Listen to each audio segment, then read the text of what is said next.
8. Ignition sequence has started.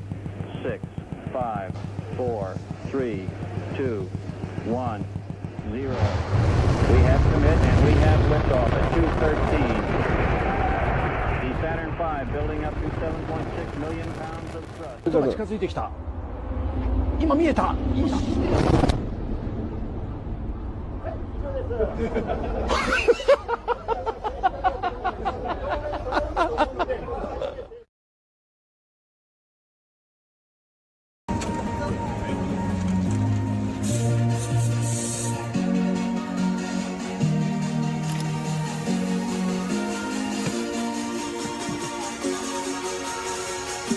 Thank you very much.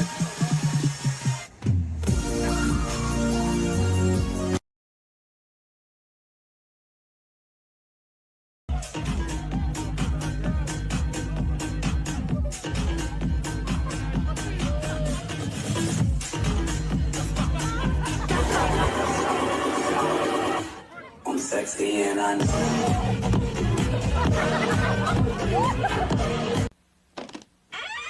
After these messages, we'll be right back.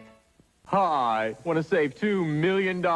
It's easy. Just buy 1,000 Isuzu Troopers at $13.5 million, and generous factory cash can help you save $2 million. Of course, you could buy just one and save up to $2,000, but remember, the more you buy, the more you could save. So think big. Buy 1 million Troopers and save $2 billion. You have my word on it. Now, Isuzu's Sail into the 90s factory cash could save you up to $2,000 on a Trooper.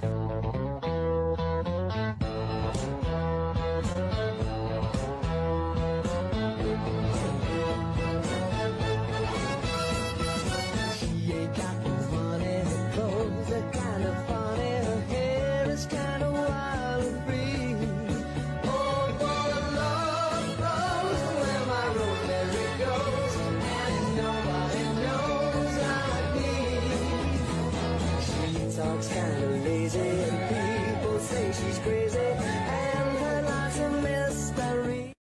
If you wanted a keg of beer at your party, you were talking major hassle. But now there's something better. Party Ball from Coors Extra Gold and Coors Light. You see, instead of this, you get this.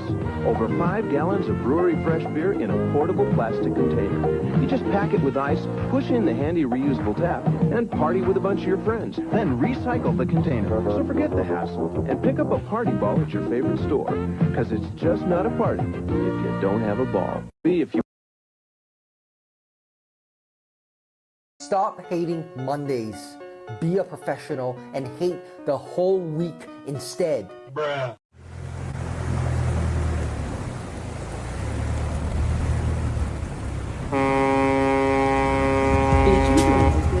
Bitch, you doing a good job. Bitch, you doing a good job. Bitch, you doing a good job. Fuck that laundry. Fuck that dish. Take a break and shake that shit.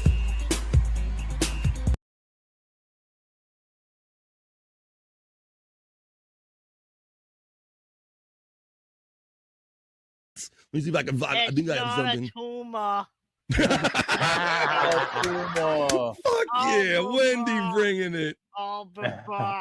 It's not a tumor. Fuck yeah. A lot of people say I'll be back, but who else says it's not a tumor? It's not a tumor. Not a tumor. Oh my God, Wendy got me on that one. Let me say, here it is. It's Arnold Sings the Hits. That's what we're gonna do, Wendy. Holy shit. Let me see if I can. Do you feel that?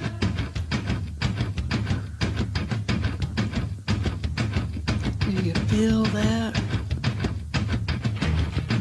Oh, shit.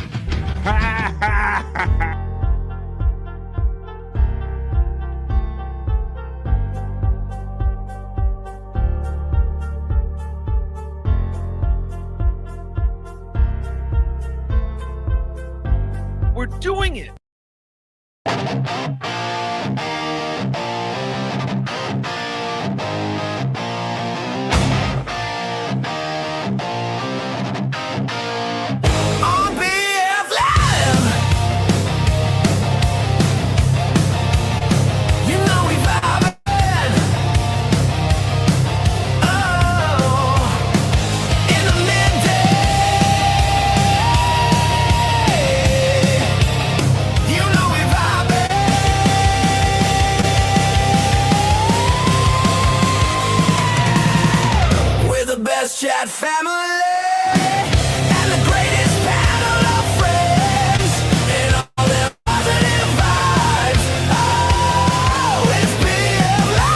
Oh, hey, everybody. What that Thursday do?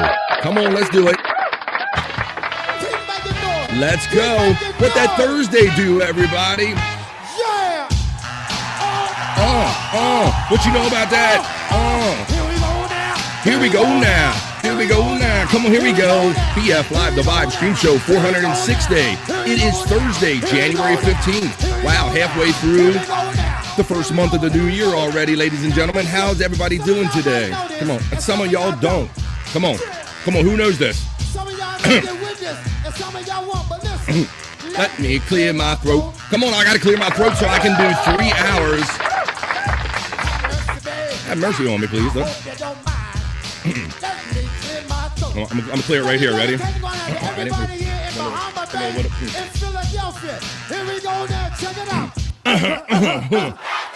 God damn, it's BF Live, the Vibe Stream Show 460. That's one of my favorite old school rap songs from back in the day. I am Tragically White, and I'm here to do 3 hours of live fun podcasting with you today, or a stream show. It is BF Live, the Vibe Stream Show 460. So happy to be here on Thursday, January 15th. Look, we're marking it off already, bros. We got a half of January out of the way. We're going to talk about the weather coming because we got to get through this winter. I'm coming to you from the East Coast of the United States. It is currently 30 and hella windy right here. Can't stand that glare on my face. Where I'm joining you from, yes, the cold weather is back, y'all, and I believe that most of the United States is kind of in for a cold snap. We'll talk about that when we do the not so serious news. Throw a little weather in there because we have a kind of notable cold snap coming, maybe a slap too.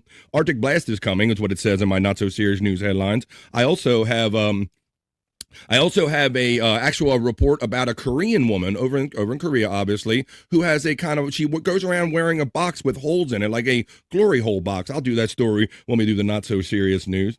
I'm going to tell you about a Libyan businessman who, I don't know how many of you are aware, but Libya's gone through a lot of military strife. I think they've had a civil war going on for 16 or 20 years or so. Well, apparently 16 years ago, a gentleman in Libya placed an order for some old Nokia flip phones, and he just got the order of fresh phones. I don't know what good it does to him, but we'll check it out and see what the reaction was when he got these flip phones 16 years after they were mailed. That should be a funny story. I'm also going to do a story about a height requirement for the Super Bowl halftime show. That's right. You've heard the expression about you have to be this tall to ride this ride. Well, apparently you have to be this tall to participate in the Super Bowl halftime show. I'll tell you that when we do the not so serious news. I'm also going to finish up with a sexy bikini report about an Alaska Airlines plane pilot who, if you guys remember in the news maybe about a year ago or so, incident where the door just blew off the plane, and I think the guy, he successfully landed it. Well, apparently he's not happy with the company. We'll tell you about that when we go over to the Bikini Report. We got a lot of fun. Let's start bringing our friends in backstage, and let's see who's in the chat. We're going to do the opening chat family check-in, and we're going to hang here for 3 hours, y'all. So who's got 3 hours to spare? We'll also have to do a report on where my former head coach of my team, John Harbaugh, landed. I know there's some people in the chat that'll be interested in knowing where he landed. We'll do all of that when we do the not so serious news. But let's bring him. I see one. He's only one of them right now, but let's see what's up with him and where Brodog is. It's Scott Fitzpatrick. Come on, Scott. Bulldog's out there sunbathing. He ain't in here right yet. Oh, yeah. It is funny, Scott. Good morning, number one. At least, well, it's good morning, afternoon for me. So, yeah, I think it's funny. Like, I've noticed when I've had cats and animals that they do, Scott, they love sitting in the heat of that sun. Like, I had a cat that would just lay in the window or wherever the sun came, right? Right, yeah.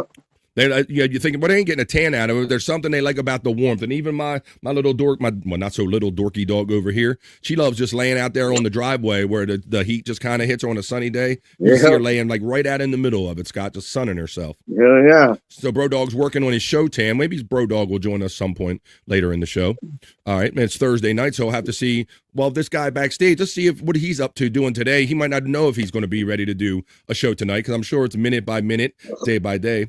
But let's check in with our brother from the Great White North. He's my friend and he's yours. He is the one and only Bobby Nick. Deep butt cheeks, motherfuckers. Fuck yeah, we're doing it. We're having it. Deep butt cheeks. Bobby Nick steps on board. Reporting for duty, sir. Welcome to the poop deck with deep butt cheeks. Bobby Nick steps into the vibe, buddy. I forgot to put my fucking hat on. Somebody said yesterday you looked like you had a flaming flag, and there was too many letters or a letter missing or something. I don't know. It's Captain Nick and no Tennille over here. How you doing today, buddy? Give us the update on the coping with the tooth pain since you can't get them pulled. I don't know. One of the teeth seems to be getting worse, like deteriorating. Right. But it is what it is, man. It is. The infection is better though, so that's a good thing. Yeah, and now and it's even worse because now you have nothing else better to do but just go from one show to another, have people constantly bring it up and just constantly on your mind and kind of mind effing you and feeling the pain. So even when you're not feeling it, I'm sure you're dealing with it, buddy. Well, I'm happy. Go ahead.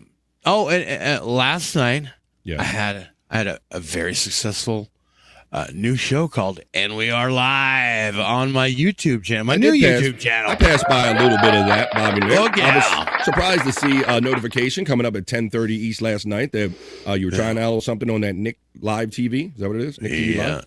Nick TV Live. That's right, yeah. Nick TV Live. Hey, I did stop by in the lounge yesterday over there on Rumble, Kick and Twitch. I was on Rumble. How long did you do that show, buddy?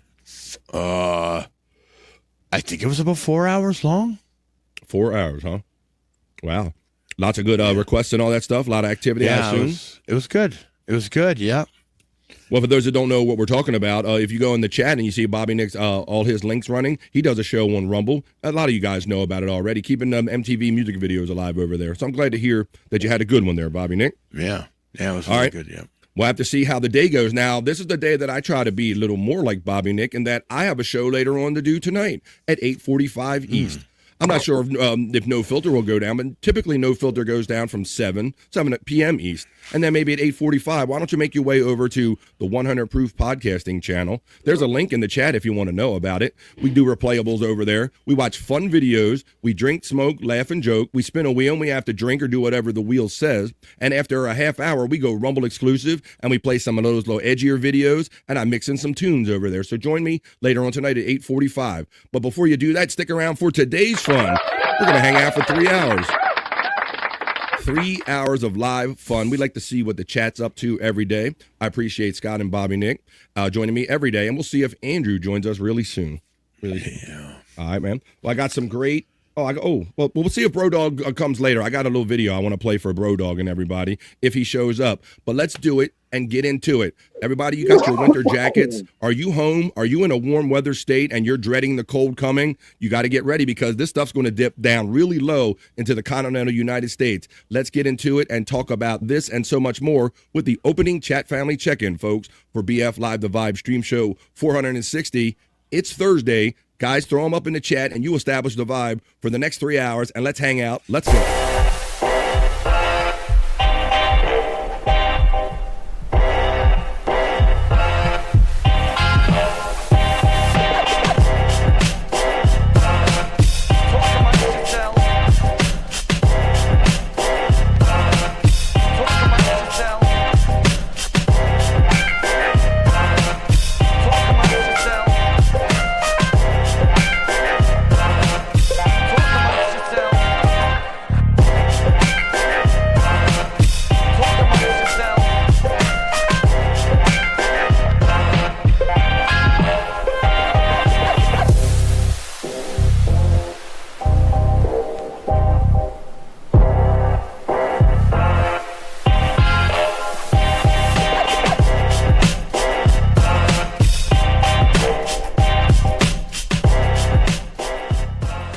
Amongst yourselves.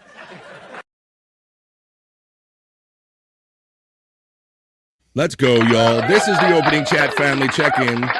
You talk amongst yourselves, you talk to us, and we're going to keep really warm because I hear people in the chat already talking about how cold they anticipate it becoming, folks. So let's all gather around and rub our noses together and keep warm. Let me find my element right here as we start the opening chat family check-in, folks. Post them if you got them. Here we go. This is how the vibe is established for the next 3 hours. We're going to hang out. 1 minute to post time. Here we go. Let me know what you're up to, folks. Shout out to any new friends joining in on BF Live The Vibe today. This is what we do. Shout out Nick if you're looking in. Here we go. This is what we do. The bugle music goes out by my enthusiastic friend Peacunt 420, starting off the festivities. Then Peacunt 420 checks in as he always does, saying Goonie Goo Goo, you begonias. He says Peacunt emoji right there. Happy Thursday, Unga Bunga, and what do you know, my enthusiastic friend and Tuesday and Wednesday co-host on BF Live The Vibe, Peacunt 420. What do you know?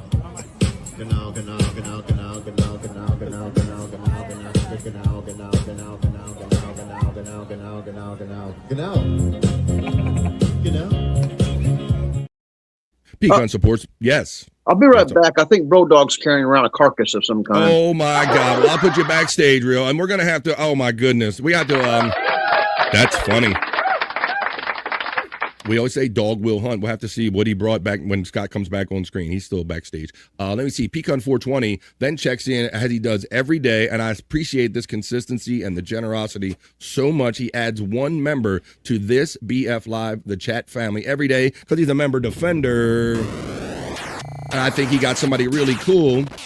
He got the one and only Andy from Ontario, it looks like there. What's up? Hi, guys. How you doing? I'm doing very well, Andy, and I hope if you got notification and you're looking in, hello to all my friends, Andy and Joe and Mrs. Joe, Jenna over there, and everybody on the Shuley Network. Shuley, thank you. What the WTF, LFG, that means what the fuck, and let's fucking go. Here comes the vibes. From FJM, buddy. I hope that you don't have a new health ailment today. Your ears aren't bleeding or anything like that today. Mandy's chat army. Oh, look at this. Steps in and says, I heard that Reverend Wild Bill is trying to shut you down using our dear, innocent, sweet Mandy Diff. Well, I got to say, Bobby Nick, you know, I did look in to the Morning High with Pecan on the Pecan 420 channel just before my show today.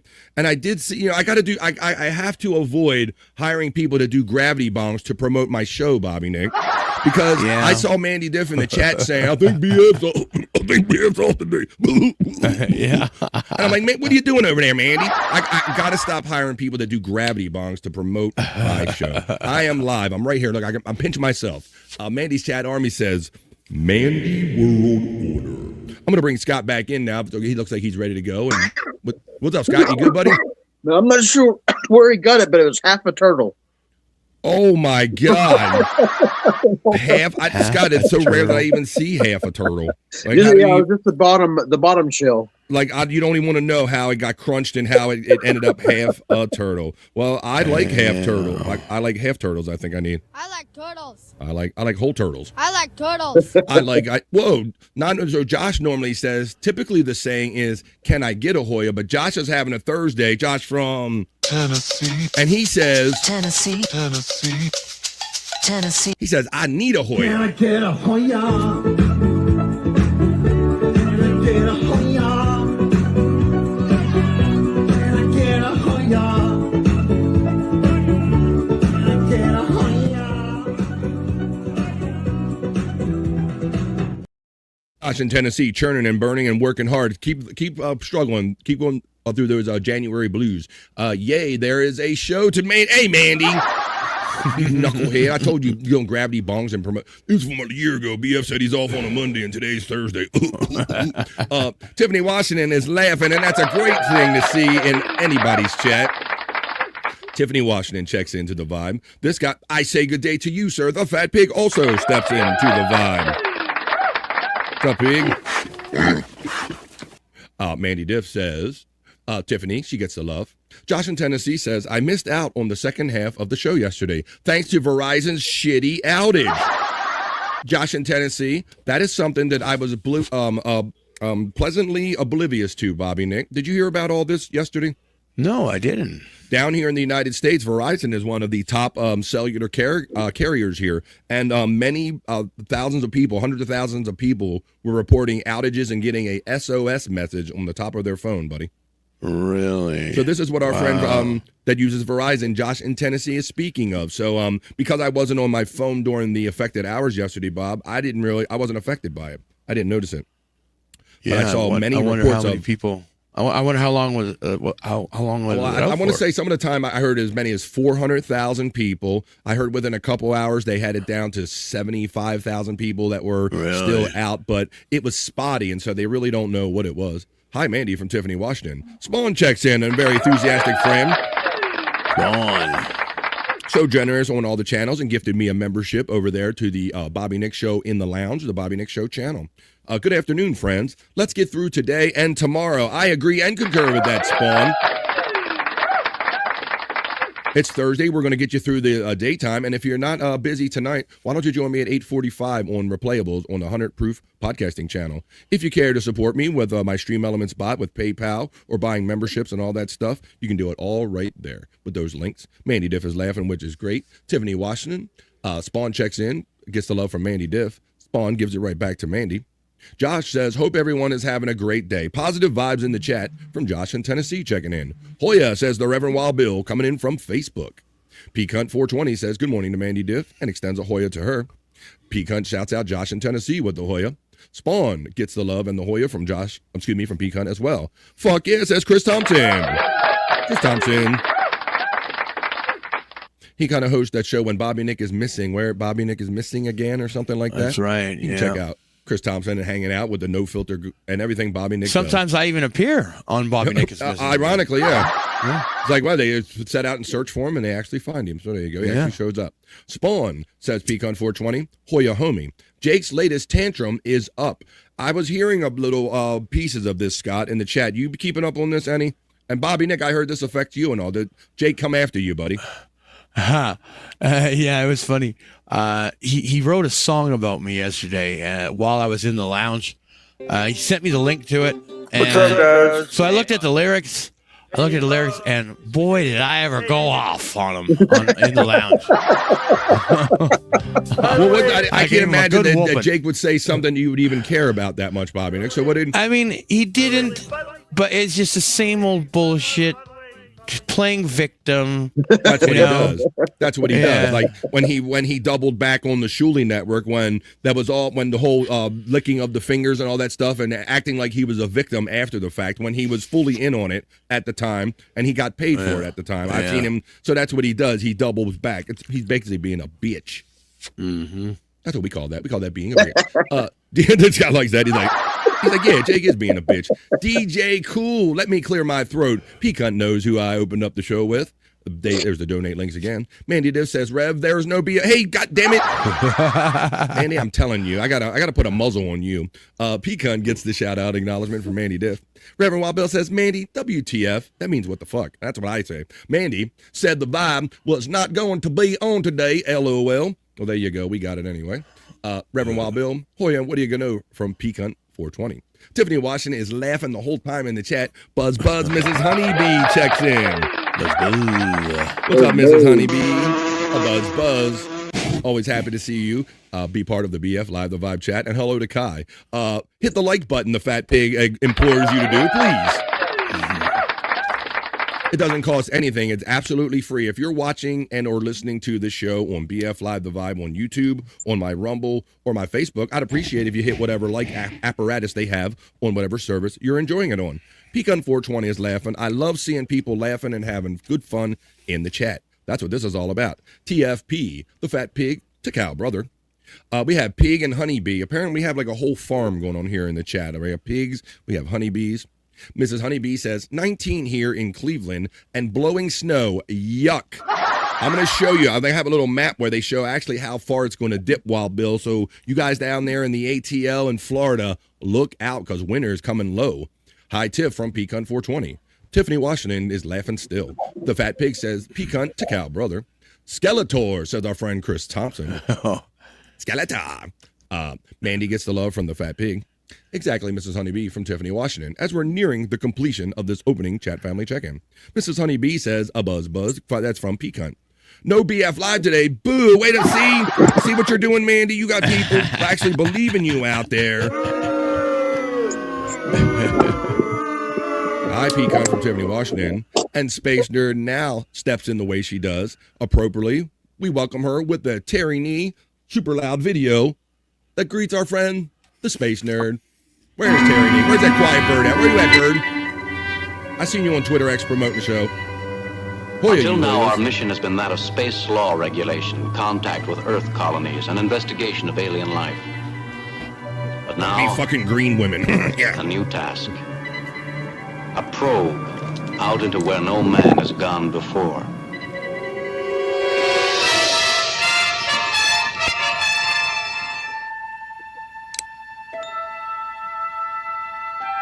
Space. Nerd.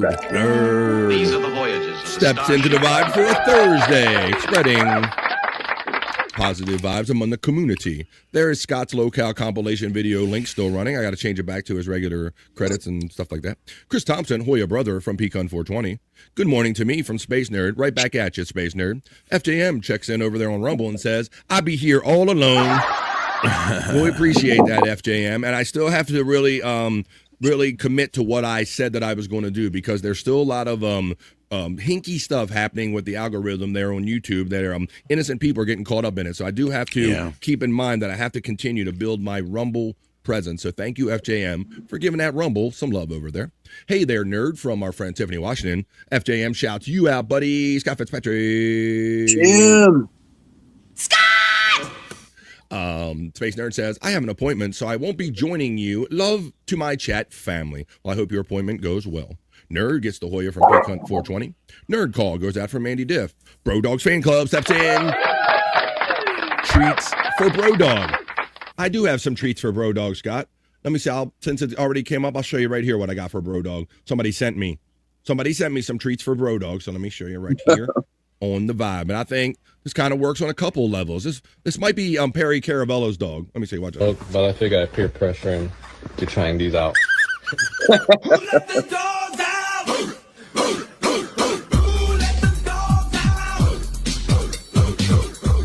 There you go, Scott. I'm surprised Bob Levy's dogs don't have these. Trying these out. I can't believe Bob's dogs don't. Come on, this is. Of course, Bobby Nick, if you had a dog, this would be a perfect dog toy for you too, right? You goddamn right. You'd be fighting the dogs with them, right? Scott and Bro Dog getting acknowledged by Mandy Diff in the chat. My dog doesn't. There you go. There you go. We got some treats for him right there. Hey, Scott, I got some breaking news, sports news, when we go over to the not so serious news, because you always make a great point when we're talking about conspiracies and sports and points shaving and stuff like this and controlling the outcome of a game. Right. And you make the great point that you would almost have to have so many people under control to kind of make these things happen. I have just the story, Scott, that you described right here. It has to do with college players. Among 20 of them charged in a points shaving thing. I'm going to tell you about it, Scott. 20 people. So this kind of goes along right with what you said.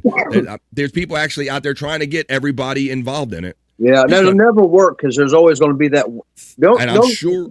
The only safe crime is when you just know only witness is yourself. It's your damn self. Hey, you got some more you know from Scott Fitzpatrick. Yeah. So, Scott, if it's 20 or more people involved, you know somebody's going to give it up at some point. Pecan gets acknowledged by Space Nerd. Hoya Mandy says Space Nerd. Mandy shouts out Bro Dog. The Fat Pig says Sunbathe Bro Dog. Hell yes. Space Nerd loves Bro Dog. Scott Wild Bill acknowledges you. Scott! Mandy Diff acknowledges Bobby Nick. I got deep butt cheeks, Mandy. Bro Dog Fan Club, Hoya from Pecan 420. So, Bobby, how's the tooth? Oh, you joined a little late, Bobby Nick. You want to give him the quick Reader's Digest update? Yeah, it's not too bad. He might have heard. I could tell that one tooth is going a little further than it was before, but I mean, it is what it is. What do you do? It is what it is. Scott Hoya, Prop Master, and Bro Dog from Pecan 420. Mandy Div shouts out the Rev. We're gonna buzz through these. I'm gonna complete this opening chat family check-in. Pecan 420, you got one in you, Scott, for being outsider, and you don't have to. He always brings it anyway. There he is. We're catching up to the chat. I'm at 12:17 and it's 12:32. 8 degrees next Monday, says Terry Nee, checking in. Kind of too close to me, Scott. It's going to be single digits coming up. Yeah, it's cold here now. Written off says Hoya to me, to Scott, Bro Dog, Bobby Nick, and the chat family. Could you hit that like and share, please, like my friend Written off says? Happy birthday to you, Written off. Ooh, I'm listening. Oh, damn. Sounds like Bro. That boy is active over there. Fighting over that turtle shell. Oh, my God. Oh, no. I like turtles. I like turtle. Written off gets acknowledged by Mandy Diff. Written off gets acknowledged by Pecan Hoya brother. Mandy Diff shouts out the bird. We're gonna complete this opening chat family check-in, but not before we acknowledge anyone we haven't said hello to ourselves, like Crazy Cute Sunflower steps into the vibe. Good day to the chat friends. Pecan 420 shouts out Sunflower. Bro Dog out there just having his best day catching animals. Absolutely. Sunflower gets acknowledged by Mandy Diff. Good day, Pecan from Crazy Cute. Mandy's. Oh, there he is. There's Bro Dog. Mandy's chat army. There's the star of the show. Bro Dog has finally decided he's going to. There ain't enough of that turtle to argue over, huh? Well, the big dog won that battle. He's got the turtle now. Oh, damn, eh? That's funny that, we don't talk about other dogs, and I can hear him fighting with other dogs, but apparently the other dog is like camera shy compared to Bro Dog, right? Well, yeah, is that, but he's so big that, He's a biggin'? He's a big, lazy, stubborn dog. Okay, I don't know about that. I got a big one too big for my lap, so I understand that. I knew I was going to get shit. Ha, ha, ha.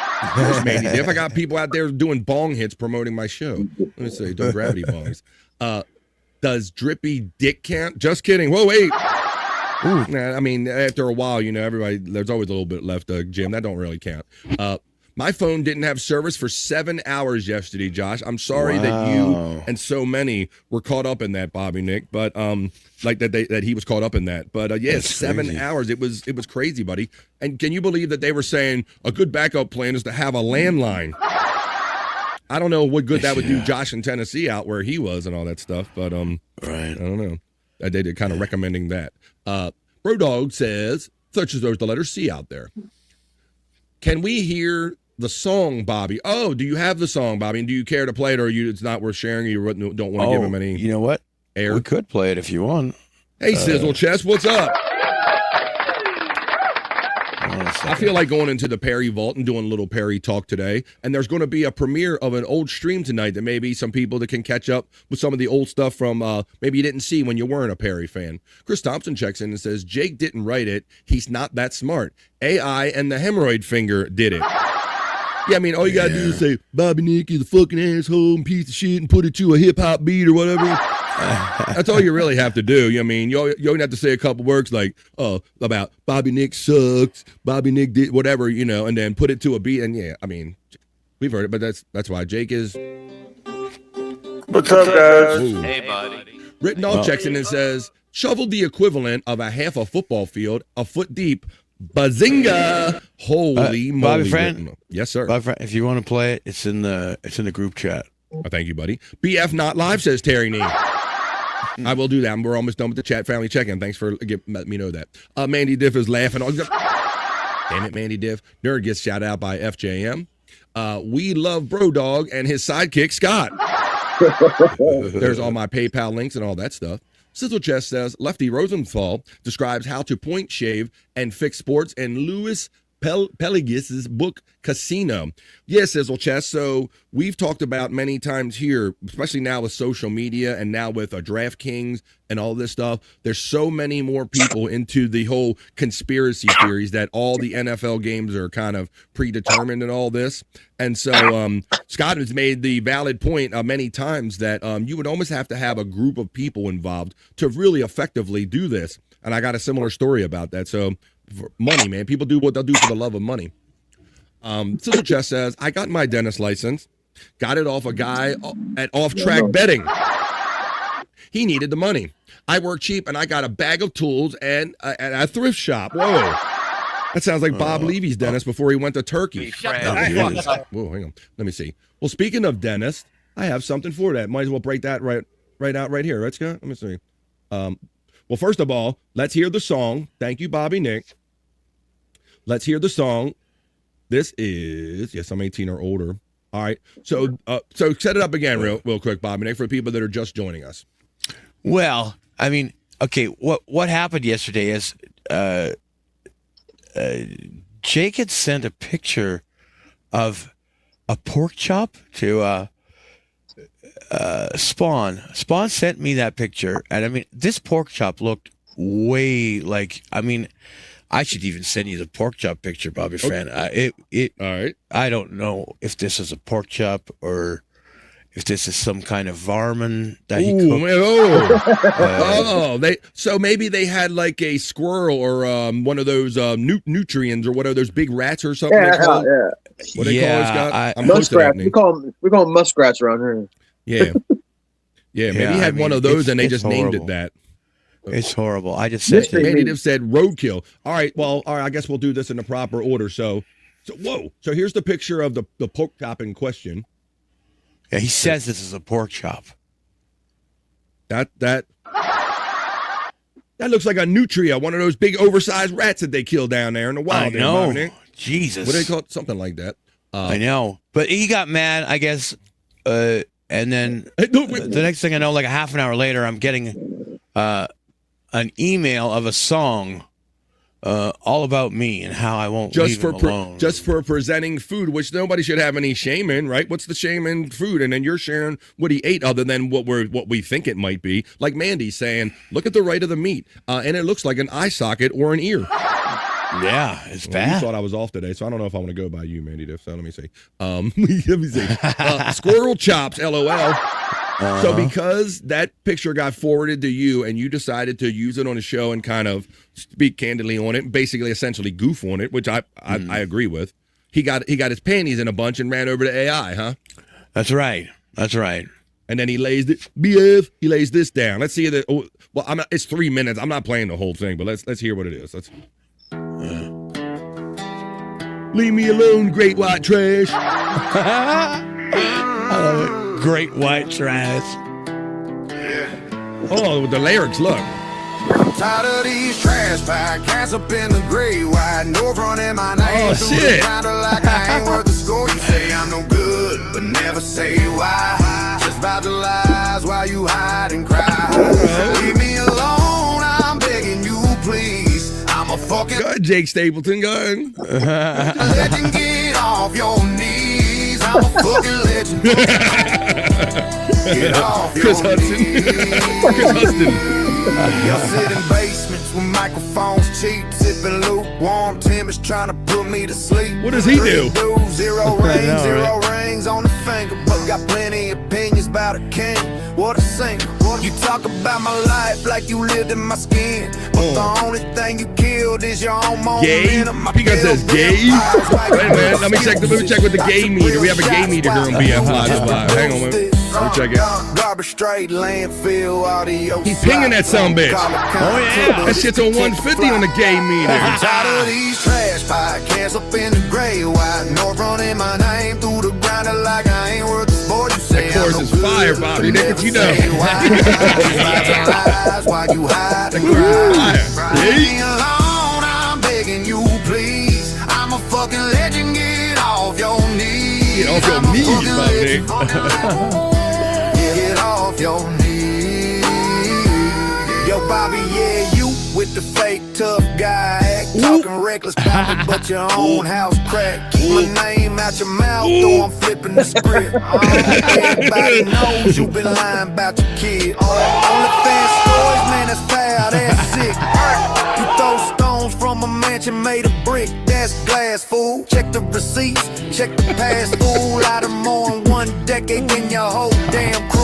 Oh my God, Bobby, man. What you put up with? Oh, Jesus. You got a diss track made about you by Jake motherfucking Husband. What the hell is going on here? Over a goddamn, pork chop over or a picture whatever of the what fuck he it was. ate and sent to someone. Like no one did anything to him that he didn't like initiate.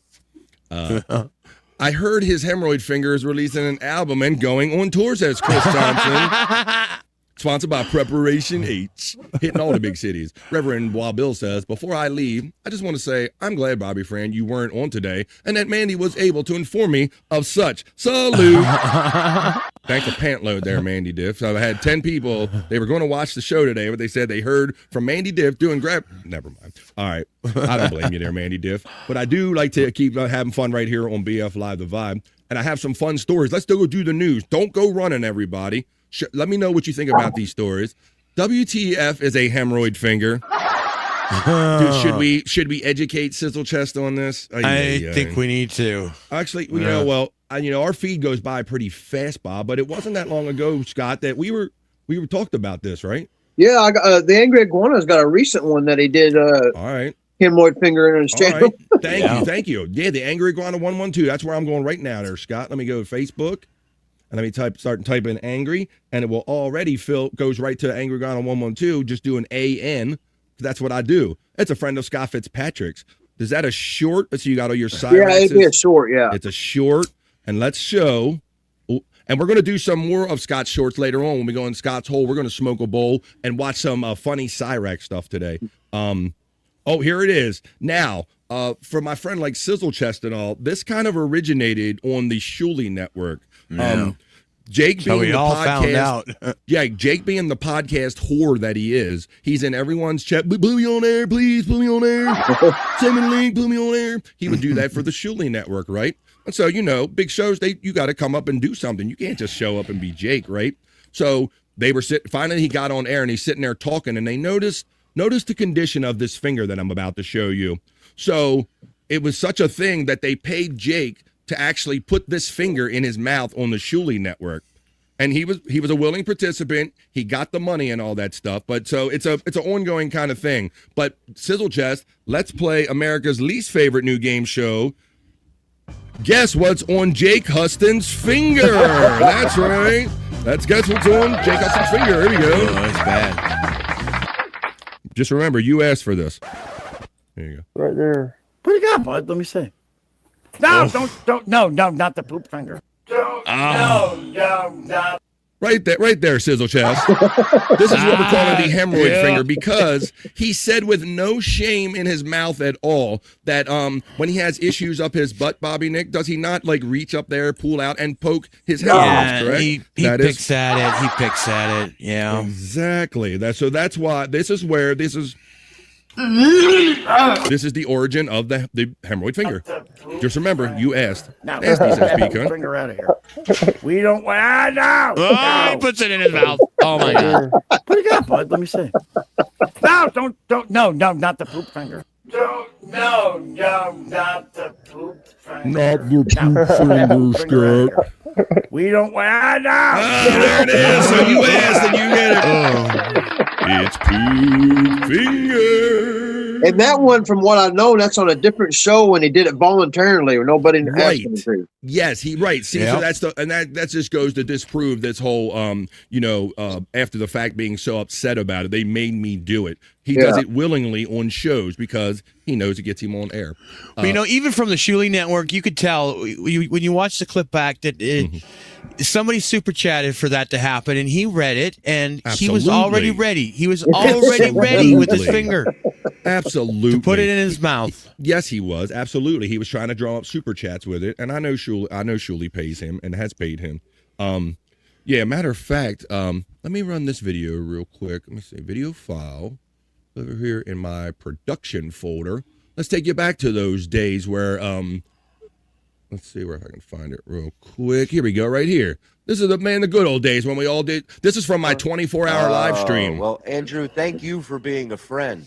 Oh, Down the road and back again. This is when Shuli, I did a 24-hour live stream. We chopped it up in 3 8-hour segments so it would remain on YouTube because they don't store 24 hours of a show continuously. So it's there. It's called 8 times 3 is 24. I did a 24-hour podcast. All of these guys helped me on screen. And look, Shuli jumped in. Stormy helped me. We all kind of friends. And let's see this is how it all ended when Shuli stopped in on my 24-hour stream with Jake. You know what I'm saying? Your heart is true, your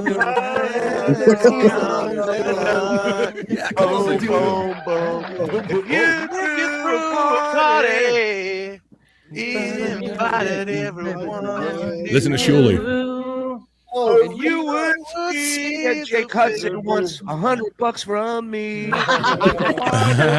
See how nothing changes? Thank you for being a friend. That's how you do it. Basketball game. Get your basketball game, Julie. I will. That's my alarm clock. I gotta go. I love you guys. I love you, Andrew. That's when he was coaching his daughter's basketball team. He got tricked into it. Bobby, Nick, have a smoke on me. I'll see you guys later. Bye, everybody. Thank you, Shuli. All love and appreciations. Love you, Andrew. Here goes Jake taking credit. There goes Jake taking credit, Stormy says.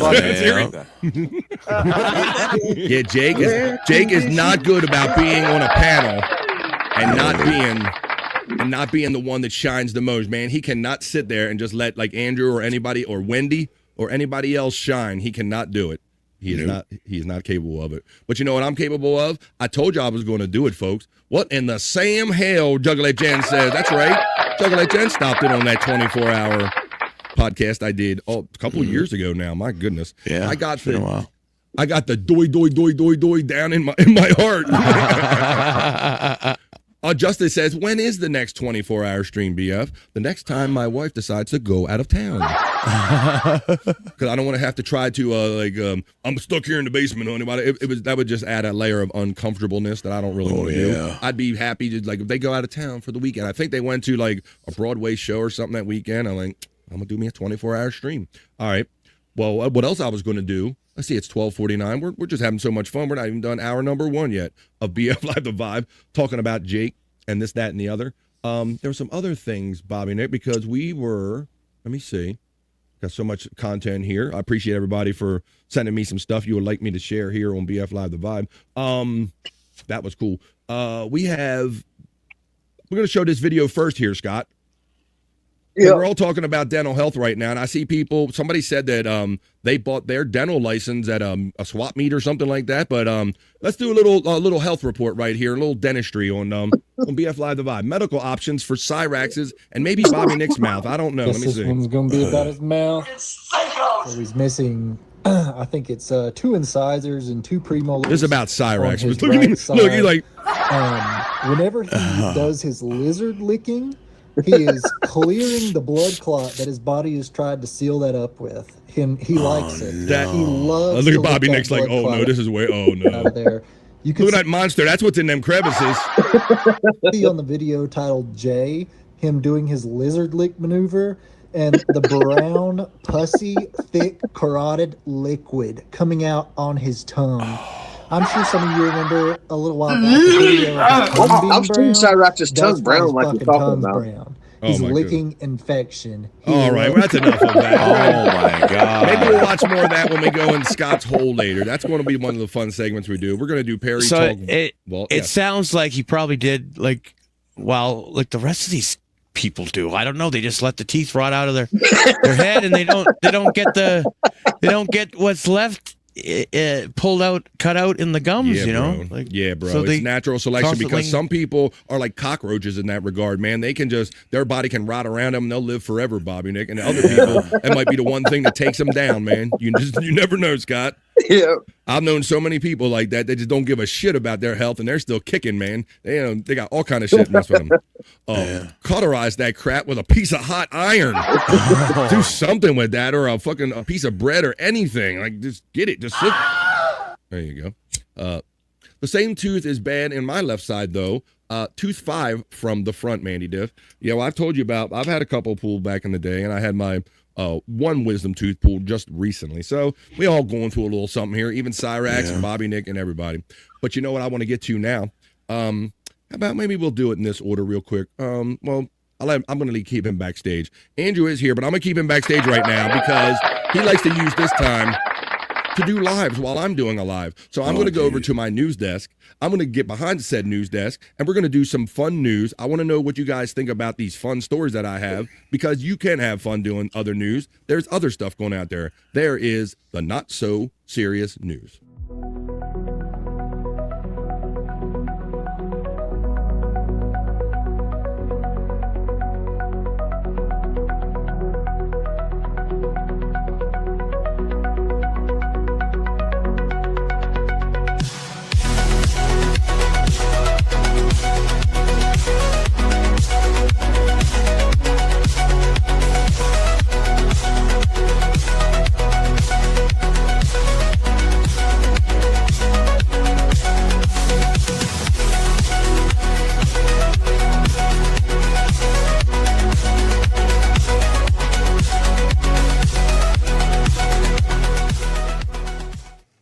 Hello, everybody, and welcome to the BF Live the Vibe News Studios.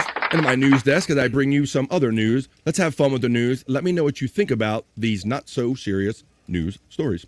First of all, let's talk about the obvious thing. It's Scott's outside and he's cold.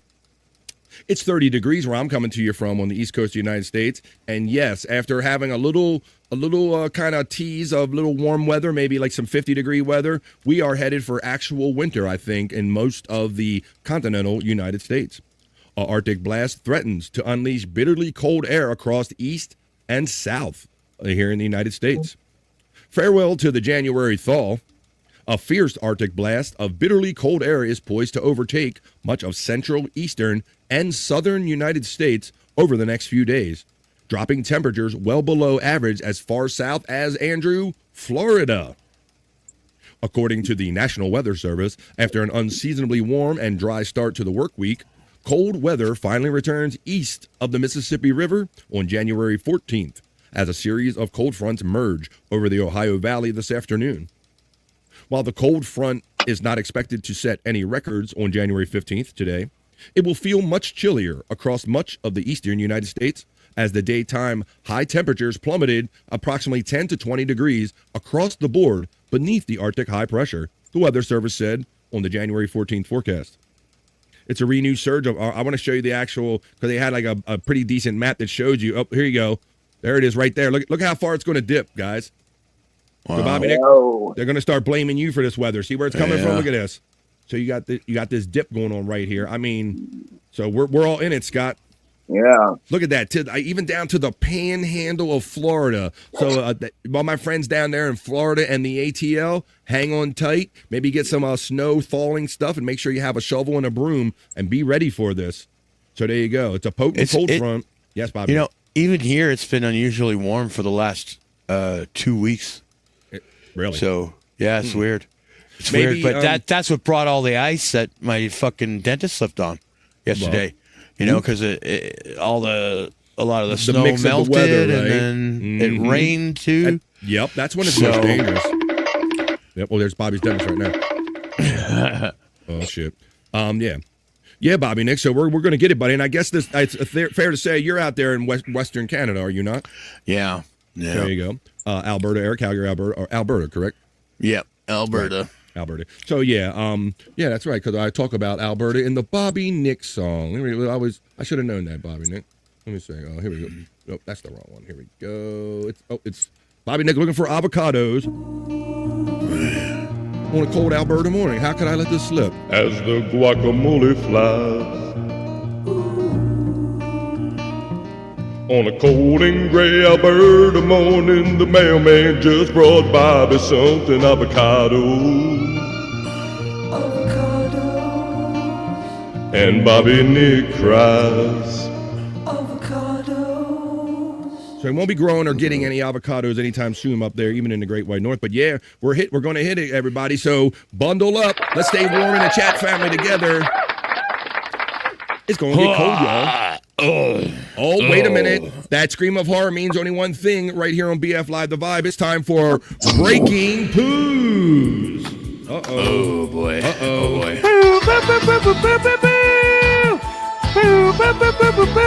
Scott's favorite segment. Oh, my God. That's horrible. I should put this disclaimer up. Now, that sound that you hear right there of horror is when Bobby Nick gets a message from someone. We call it breaking poos. For whatever reason, it's become a bit that Bobby Nick is subject to, where he receives pictures of people's morning constitutionals. Bobby Nick, who blessed you today with their morning constitutional? It was the Wendy Pack. Oh, boy. The one and only Wendy Pack from Howard Stern's show. Well, you know what we say about Wendy around here, Bobby Nick. Yes. She shits up her pants. Cause she's always a Wendy to me. You know what I love how excited Scott gets for this segment. Yesterday I thought he was so excited for this because he sent it, but no, he was just excited because anybody sent it. Yeah. So now, obviously, because of terms of service, we can't show you the pictures that Wendy sent, but Bobby Nick can describe them in his personal horror. Bobby Nick, what did she send you? I mean, she's got the toilet filled up with yellow. So that's good. And it was all yellow. It kind of looks like it's like not quite. Well, oh no, that's actually from the poop. Oh wait a minute. The poop is. See, the poop is in the water a little bit, but it seems like it's just enough to have a little bit of the poop, like, float away. It's like it's almost like coffee brewing. Jesus.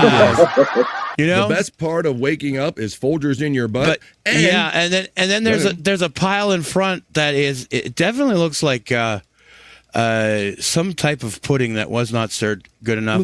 And I can assure you that there is a pot sticker there. It seems that it's pretty much black, and it's stuck there.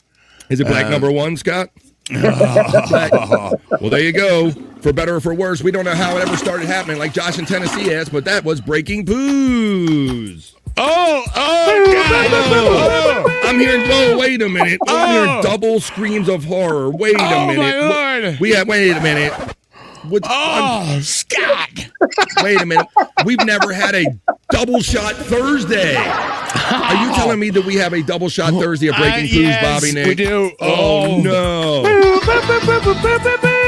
Oh my Lord. We're supposed to be doing the news and we can't get past breaking poos.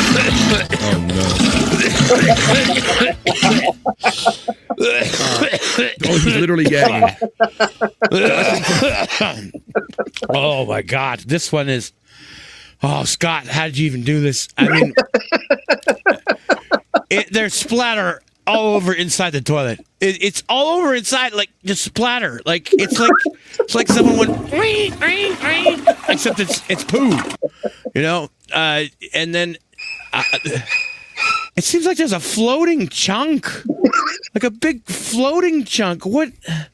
How do you do that? What? Different texture. Definitely. Y'all gonna make Nick's teeth come out faster, says Mandy Diff. Oh, there you go. Oh, it's my God. unprecedented. Dare I say it's never happened on BF Live the Vibe That's before. rough. We had double breaking poos. It was a 2 for 2 for Thursday. Breaking poos. Oh, Lord. Oh, my God. That's horrible. Oh, it was. Here, I'm sitting behind a news desk. I'm trying to do a serious broadcast, serious newscast here. We're talking about scatological things, but I wouldn't have it any other way. All right. Now, boy, that's never happened before. Bobby Nick, I don't know. And Josh asked rightly, how did this ever start happening? Cat spray. What's up, Justa? How you doing? Bobby Nick, how did you get subjected to this daily torture? I don't know. It started out with Scott and a couple other people like Jerry Shepherdini. And then Wendy came into Wendy my learned life. this trick? And then I think she was doing it before to other people. Oh, okay. But when Wendy came, it was like a consistent thing. Like and it for would the always happen longest during time, this it was show. like 3 times a day. Yeah, You it know? would happen during this show because Wendy is she's like a night owl. She stays up very late. And then she even stays up too late to make this show. So she normally wakes up in the middle of Bobby Nick being on air and she misses her Bobby Nick. And so she will just poke at him and just send him shit pictures kind of during my show. It's a way to get his attention. And that I'm telling you, we always say, Wendy Pack, we don't write anything for her. You don't tell her to do anything. No. You don't script and say, Wendy, come on. Wendy is always a Wendy. And that's why she's always a Wendy to us. Why we say that? She shits up her pants. Cause she's always a Wendy to me. You know what to do. All right. You know what to do, Poppy. Silly fun, because we only get one ride on this planet. Mandy Diff says with her 18-month membership chat. Thank you, Mandy. A year and a half. And we're putting the years behind us, Mandy Diff. She's like, glad there's a show today.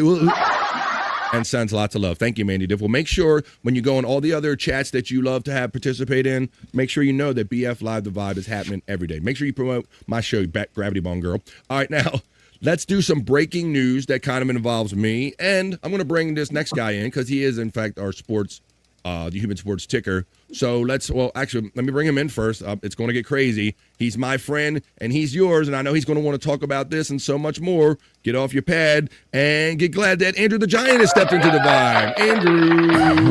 Yes, I'm here. I'm here, and I'm Andrew. How you doing, Andrew? Good. All right, still not looking up. Yeah, good.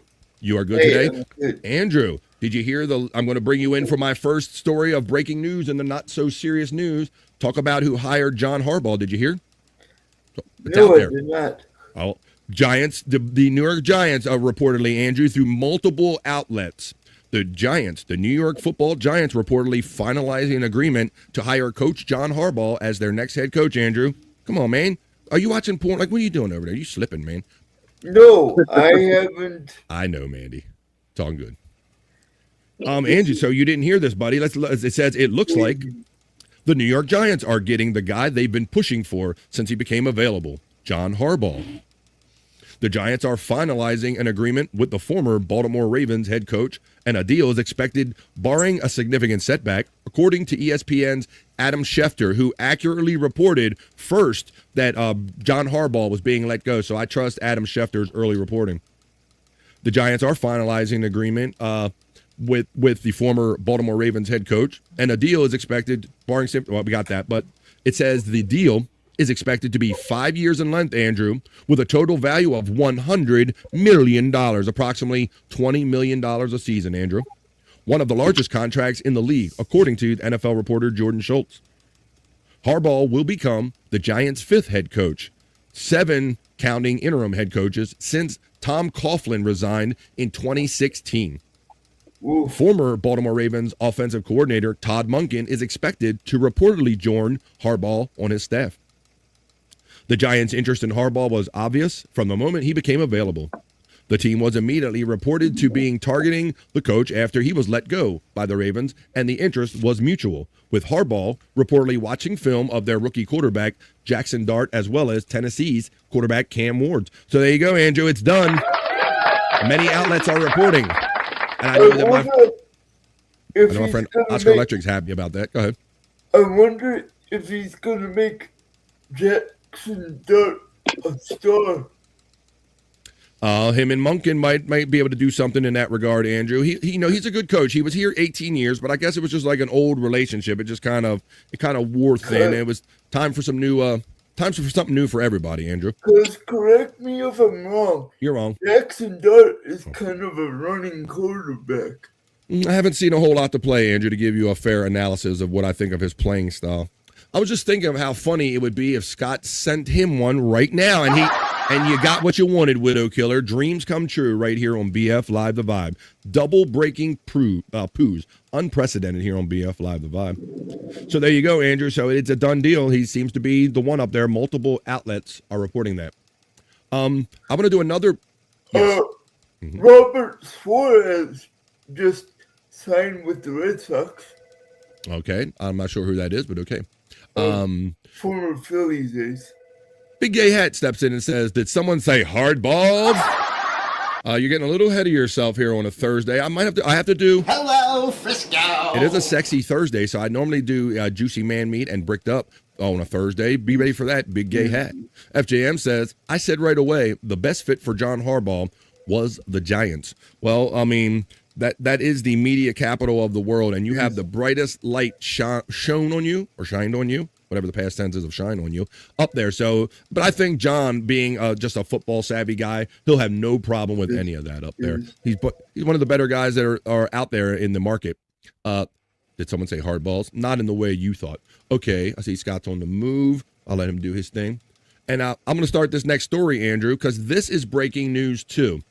So many people, more and more, are saying that sports in general are rigged because of sports betting and things of this nature. You understand? But Andrew, I have a story. Scott made the good point. It would take so many people to coordinate and collaborate that, it's hard to make that happen.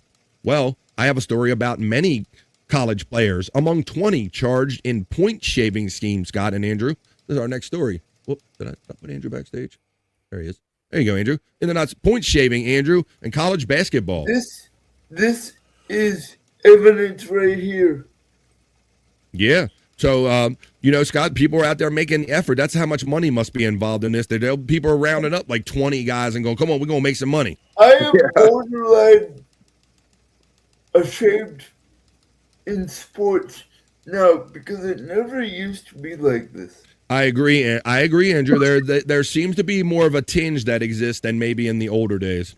20 men. Well, that sounds like something Perry would like. 20 men. That's a Perry. What do you think? Shut the fuck up. 20 men have been charged in a point shaving scheme, Scott, involving 39 college basketball players on 17 NCAA Division I teams, bro. This is exactly what you talk about. Like somebody made the effort to do this. Yeah.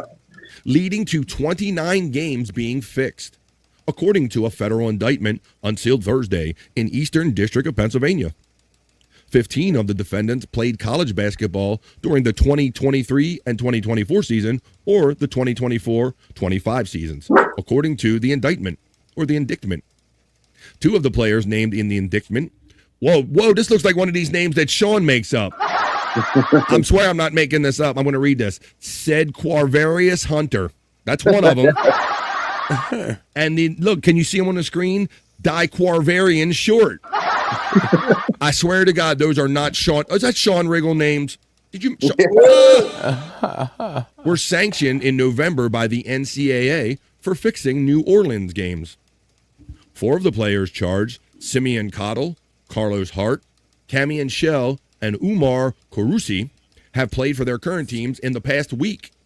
The allegations against Hart, Shell, and Kouroussi stem from their previous schools, while Cottle's alleged indictment occurred in the 2023-2024 season. None of the allegations against them involve this season. They go on to say that this is a massive scheme that enveloped the world of college basketball, U.S. Attorney David Metcalf said in a news conference.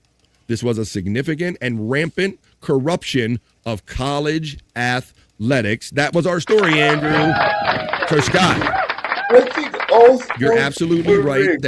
Say that again. All sports are rigged. Baseball. Rigger, please.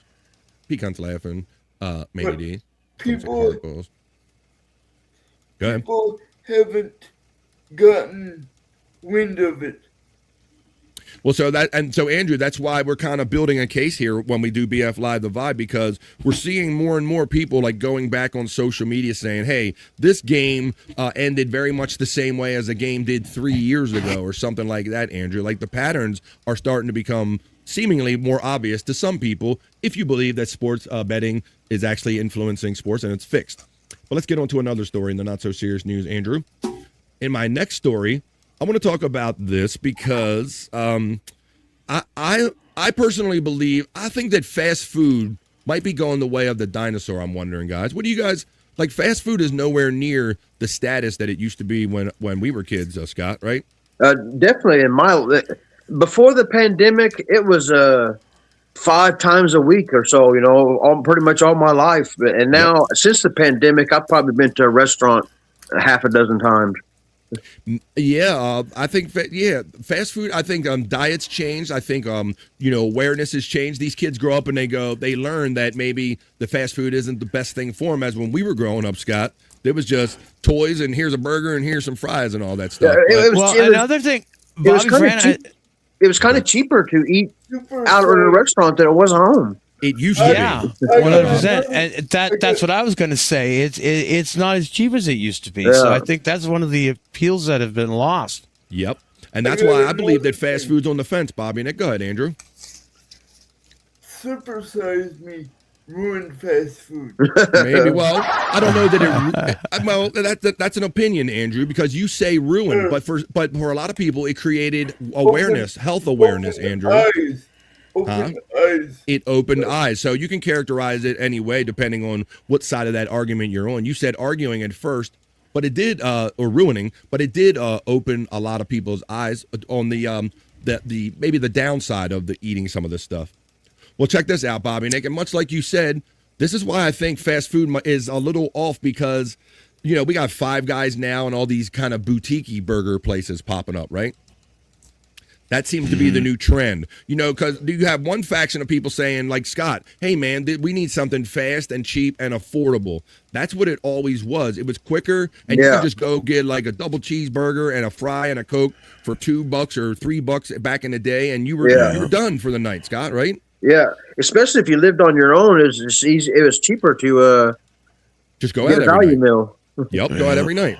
Fat Pig checks in and says a Big Mac meal at McDonald's 5 years ago was $5.99. It's now over $13, and there is evidence right there. So, Fat Pig, this is why I say that I don't think the fast food places are really getting what the people are saying out there, and they're staying away. So, Bobby and Nick, they're trying for the bigger burger. McDonald's introduces an exciting new permanent menu item after a 40-year hiatus. So they think that everybody talking about affordability, that they think introducing a big premium burger is going to be the solution, Bob. No. In a move that's turning heads across the fast food world, McDonald's has introduced its first new permanent menu item in decades. And it's not a salad or a side.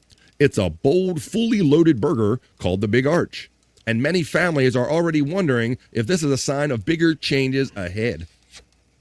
For parents who rely on McDonald's as an occasional convenient family meal, like Scott and I discussed, this update feels significant. Permanent menu items are rare for the brand, which is known for the limited time offers that come and go. This one, however, is here to stay. So, Scott, this is the burger that they think is going to change the game for them. They're bringing back the Big Arch Burger. It's a name I'm familiar with, but I didn't really go for those big burgers back in the day. This is what it consists of. 2 quarter-pound patties, 3 slices of white cheddar cheese, regular and crispy onions, pickles and shredded lettuce, and big new arch sauce, buddy.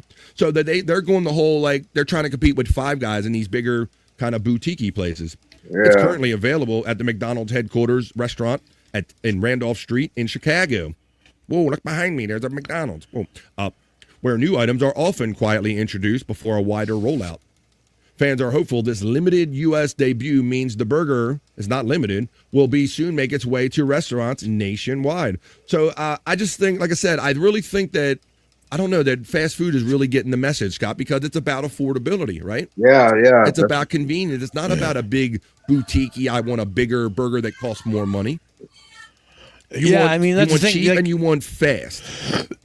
We got the Big Arch here last year. Did you, Bob? And as a permanent menu item. I didn't know that. And it's a good burger, but it's not any cheaper. Exactly. It's more expensive than the Big Mac. Exactly. Or anything else. So So it almost seems like they think that they're going to attract those boutique burger eaters back rather than try to make something affordable, Scott, which is always what fast food was known for, just being quick and there and affordable. So I don't know. I'm really going to be interested to see, because Wendy's has already had to close outlets and all.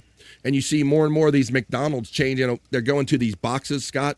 No more of the clowns and the playthings and all outside. Everything's very sanitized, and it's different than when we were growing up. So we'll have to see the future of fast food nowadays.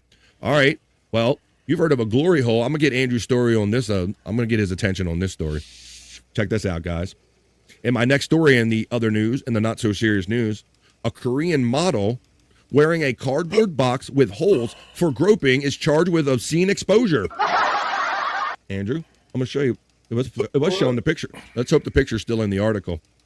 A South Korean model who became known as the Angel Box Girl for walking around in a cardboard box and letting strangers grope her is being prosecuted for obscene exposure on the not so serious news. All the pictures went away, you son of a bitch.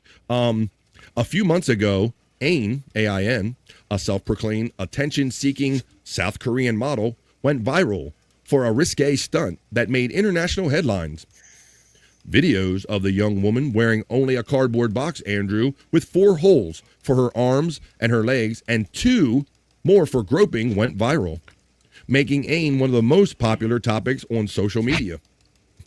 The young woman paraded herself on streets of Hongdae, a vibrant nightlife district in Seoul, asking random people to put their hands through the holes in the angel box and grope her naked or scantily clothed body. As word of the Angel Box Girl spread through the streets, she ended up attracting large groups of curious people that the police had to disperse. Having gotten a taste of fame, Ain repeated her Angel Box routine in October as well. This time in Apgujeong, a posh neighborhood in Gangnam style. Videos and photos shared on social media. Here's the pictures coming up. show the model guiding random people's hands through the holes in her cardboard box, Andrew, so that they could grope her breast and other body parts. It was worth it in terms of the attention, as the stunt made Aang an overnight sensation in South Korea. But they also got her in trouble with the law. It's against the law. The young model's behavior, here it is in the box, was criticized as obscene. And some people went as far as to file complaints with the police. Whoa, women, come on, women and gays. Aang was recently charged with obscene exposure, but she's contesting the charges. So there you go, Bobby Nick. Look, Scott, there it is. Yeah. Just reach in and have a feel for it. A feel for you. She should do it in North Korea. that ain't, you know that ain't happening. You know that ain't happening, does it? She did. Andrew says she should do it in the U.S., in Florida, in my room. You can go buy a ribeye at the supermarket for that price. Talking about $13, I believe, for a burger. We're talking about you can buy a ribeye yourself. Jeez, ICP. The McDonald's brothers are rolling around in their graves, says our friend Widow Killer. Yeah, because it's boutiquey. They need to be affordable. You have to take a second mortgage to eat at Five Guys now. Exactly, bro. Like no one is listening to, and I often wonder, we had the days of the $5 meal, and now that's becoming out of the realm of affordability. The $5 footlong became $6 or more a while ago because you just can't keep things small and affordable anymore. But let's see what we're talking about this box right here. We got hey, what's up, Justin? That's an award-winning idea right here. But look, that's what she does, Scott, right? Right. Freedom of expression. She called it the Angel Box. She had a video, but YouTube removed it because of TOS. Under South Korea's Punishment of Minor Offenses Act, a person can be charged with obscene exposure if they embarrass or offend others by excessively exposing their naked body or exposing parts that ought to be hidden. But that doesn't sound like she's doing either one. Under the criminal code, a person who publicly commits an obscene act faces a fine of up to 5 million won. No won. Show me the kwan, not the won. Show me the kwan. That's 3,800 American dollars, or up to a year in jail. That was our next story in the not so serious news. The Korean glory hole girl box. Yes, Andrew. That's nothing. That's nothing. What the? All right, Andrew. I'll try to impress you with my next story on the not so serious news. No, for the girl, she would probably take it gladly and say, just.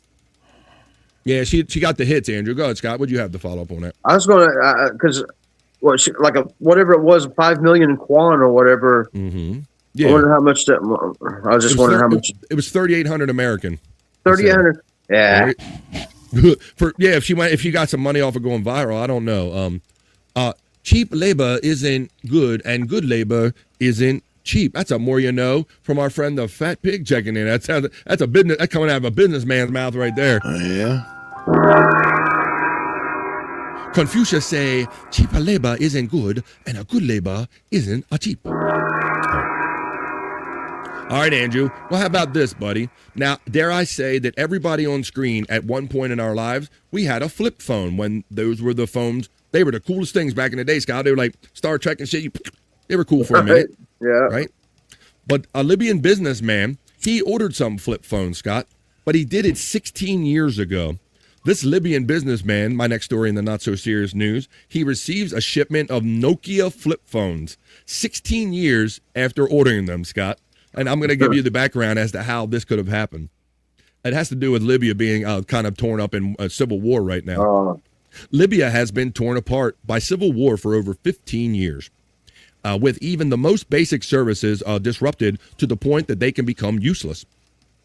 Case in point, the story of a mobile phone dealer based in Tripoli, who recently received a shipment of Nokia push-button phones that he had ordered back in 2010. Before the Civil War began.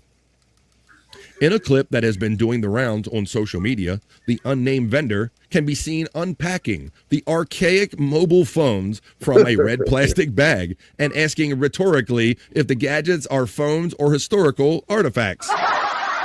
His order included high-end models from the late 2010s, Bob.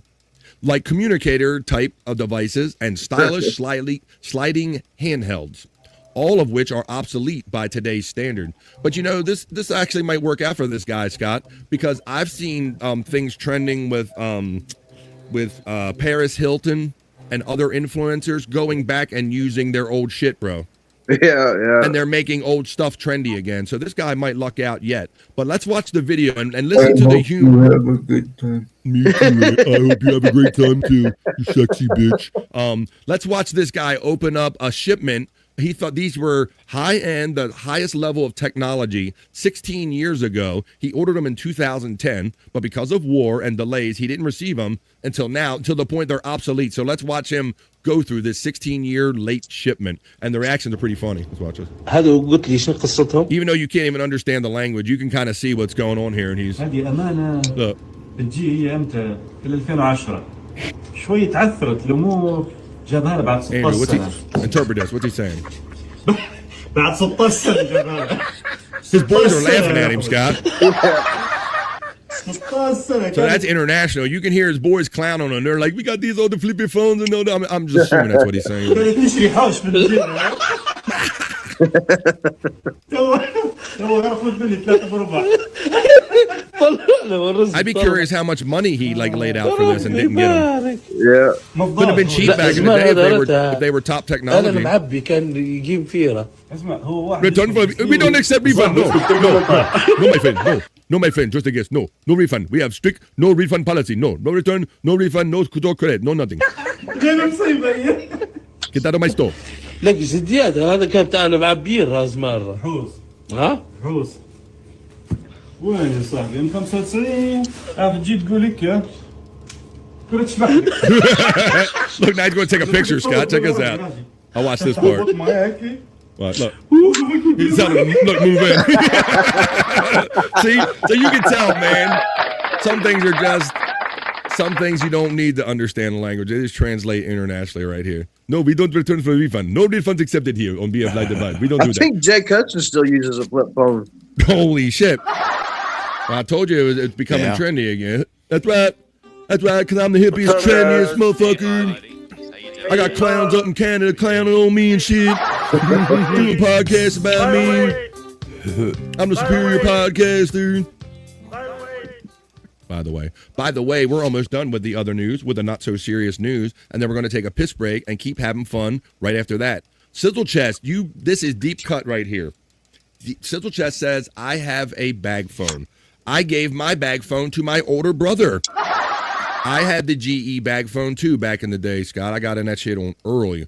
I went to that Circuit City deal, whatever, just like Columbia House. You buy it for a penny or something, and then you sign up for the service or some shit like that. They got me with that. And I came home with that, and my wife, she was like, came home with a cell phone.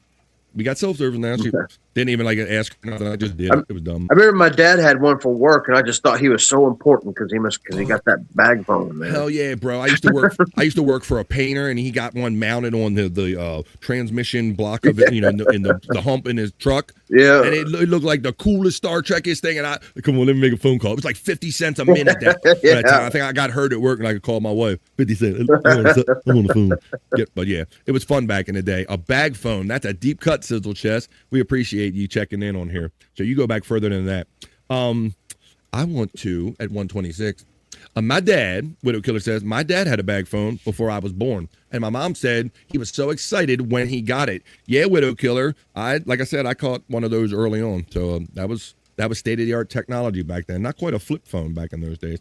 All right, I'm going to do another story, and then I'm going to do a Bikini Report, and then we're going to take a piss break because I'm almost ready for one. Not quite as bad as I was yesterday, so I think I'll make it this time.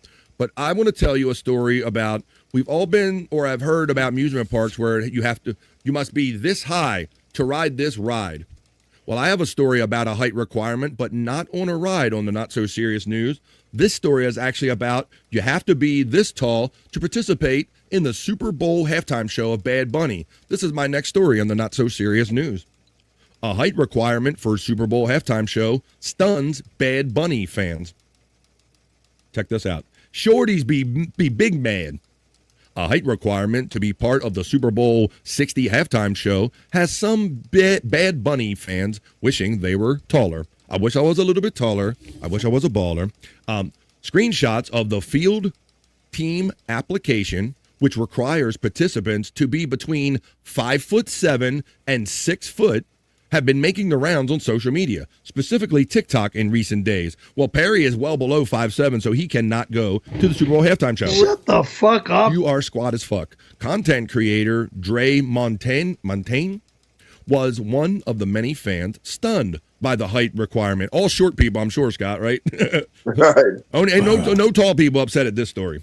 Telling viewers in a January 8th TikTok that her husband really thought she was kidding when he was told about her plans to volunteer for the halftime show.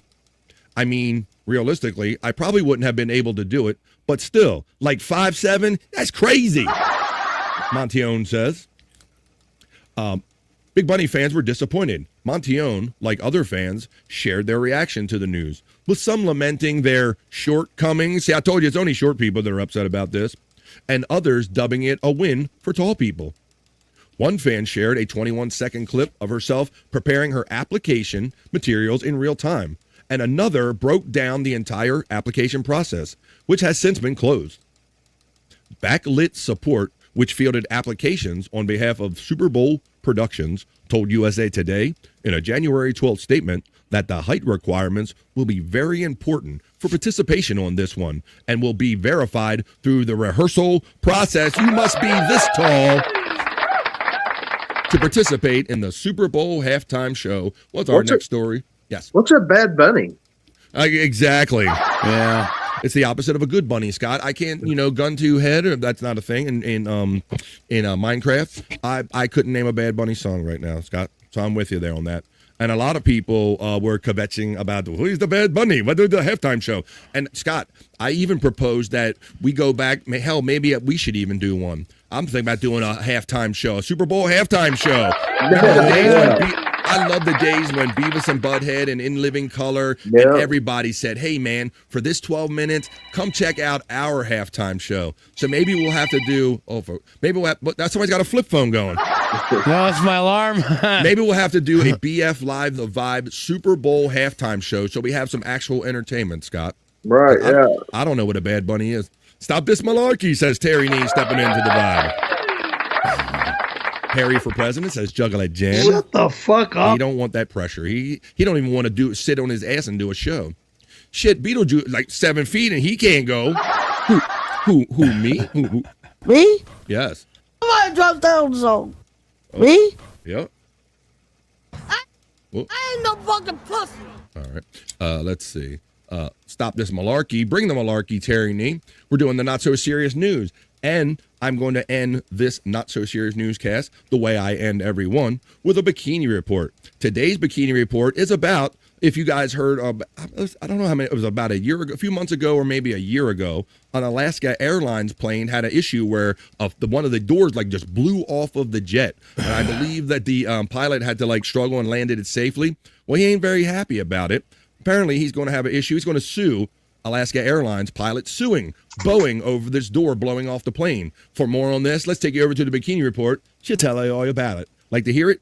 Here we go. Alaska Airlines pilot who safely landed a jet after a door blowout is now suing Boeing. Not because the aircraft was poorly made, but because the manufacturer allegedly tried to blame him for the incident. Whoa. When the National Transportation Safety Board investigated, they found that multiple system failures by Boeing and the FAA were They tried to blame the pilot? responsible. And according to this lawsuit, Boeing tried to deny that responsibility by arguing the plane was improperly maintained or misused by persons and or entities other than Boeing. Oh. Captain Brandon Fisher is claiming that Boeing The was old legal finger pointing. I didn't do it. They trying did to it. make him the scapegoat for its own failings, and he's seeking $10 million in damages. As for Alaska Airlines, it declined to comment on the lawsuit, but has praised the crew of Flight 1282 for its bravery and quick thinking. Blaming the pilot for a door blowout might be a bit of a stretch, but who do you think would be more liable for something like this? Boeing, the manufacturer of the plane, or improper maintenance? Let us know in the comments and follow the Bikini Report for more daily headlines. Thank you, girl. Get one of them big cheeseburgers. You need an Arch Deluxe, girl. You're not looking that bad, but you do need an arch deluxe. So there you go. I mean, that's kind of shitty, and that's going to be the whole legal finger pointing thing. Like, I'm pointing fingers at you. I'm pointing fingers. We're pointing fingers. They're going to be doing that in court. Pointing fingers, Bobby Nick. You know that bit right there. Yeah, that's what it sounds like, man. They're going to blame the pilot, and then, but I guess it's feasible that it could be due to maybe a lack of maintenance or something. I don't know. We don't solve the world's problems. We just report them right here on BF Live Vibe, the other news, and that's what that was. I believe we just had fun doing the other news. We just had fun doing the not so serious news. But now let's get on with more fun with the show.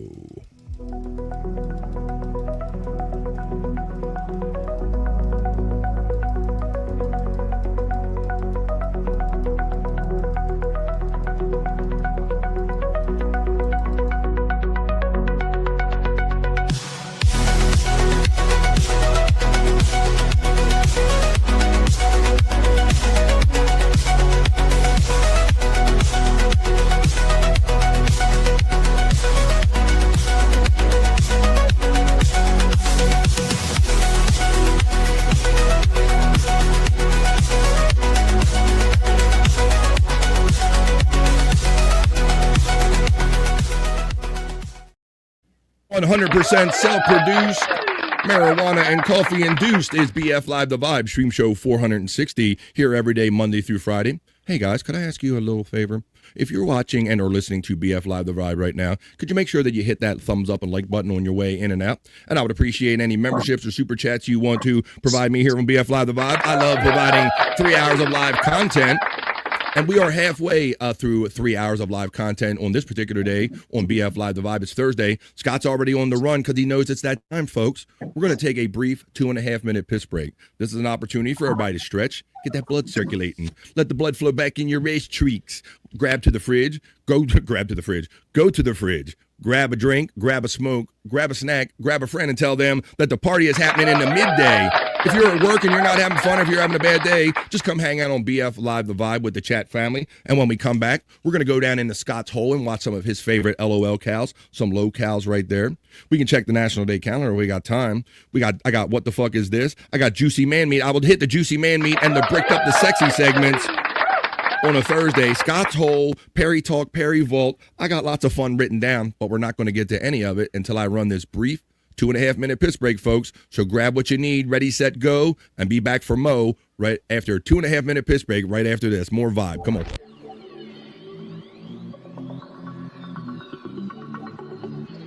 I think I need a piss break. I'll do the pee-pee dance. I'll do the pee-pee dance. I'll do the pee-pee dance, pee-pee dance. Yeah, think I need a piss break. I think I need a piss break. Yeah. Oh, yeah. I think I need a piss break. I do the pee-pee dance. I do the pee-pee dance. Yeah. I think I need a piss break. Oh yeah. I'll do the pee-pee dance. Oh, watch me now. I'll do the pee-pee dance.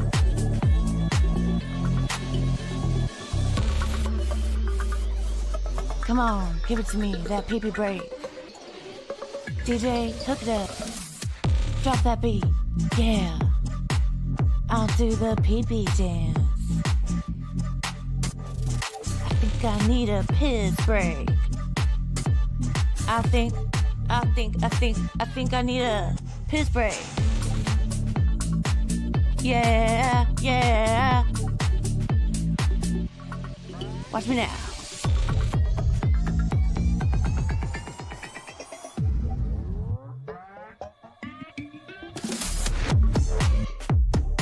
Pee-pee breakdown, pee-pee breakdown.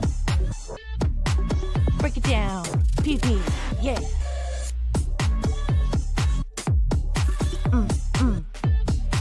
Think I need a piss break. I think I need a piss break. I think need a piss break. Oh, yeah. Wash your hands. Don't be gross. I know you touched your pee-pee. Thank you to everybody who touches their pee-pee and supports BF Live the Vibe. Membered in the membership scroll right there. Got tunes going? What the hell, Andrew?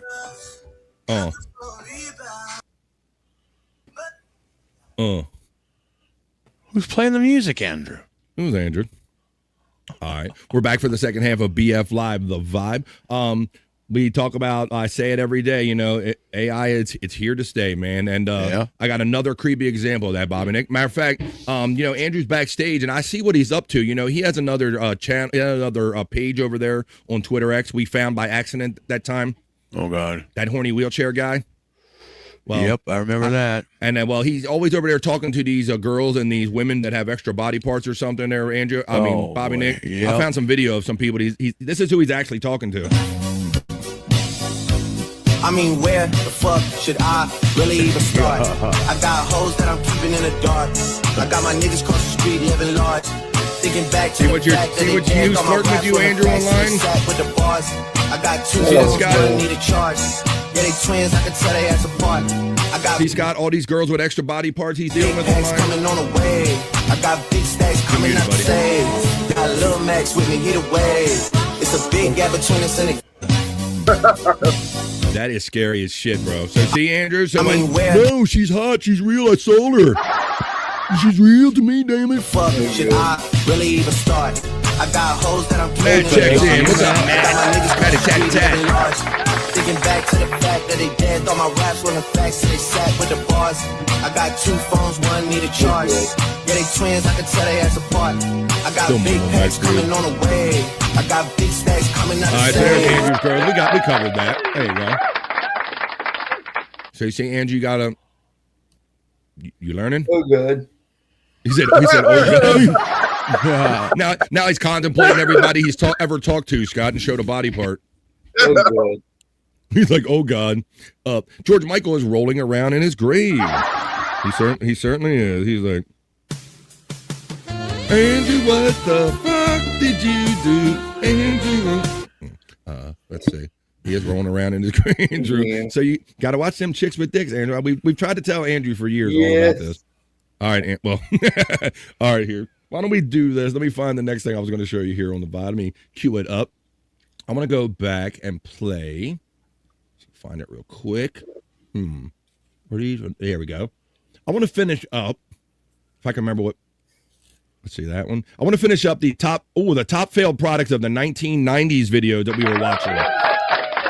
Because everybody seems to like that. So why don't we, we're going to go look at some of these products from the 1990s. You know, we already talked about how the phones have changed in like 16 years. Everything has changed. So let me know if you guys have ever taken part of any of these as seen on TV kind of failed products of the 1990s while Andrew the Giant mumbles over my next transition. Let's see, the top failed products of the 1990s. Here we go. Let's run it back right here. Hey, guys, did any of you guys have this item called the blow pen? After the last one we left off with, this was like that handy... Negating true hands-free functionality. Hands-free thing back with wires and Velcro tearing under daily use. This is where we left off last time.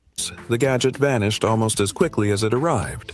Soon after, kids would discover a crafty art tool that turned playtime into a parent's worst nightmare. Hello. I can get that right now. Hold on, I'll put my ear thing. I'm typing as we speak. I need two hands to type. Aimed at budding Picassos, right there, Bob. BLO pens let children blow ink through... BLO pens. You can hear AI. It's BLO. Hey, baby, give me a BLO job.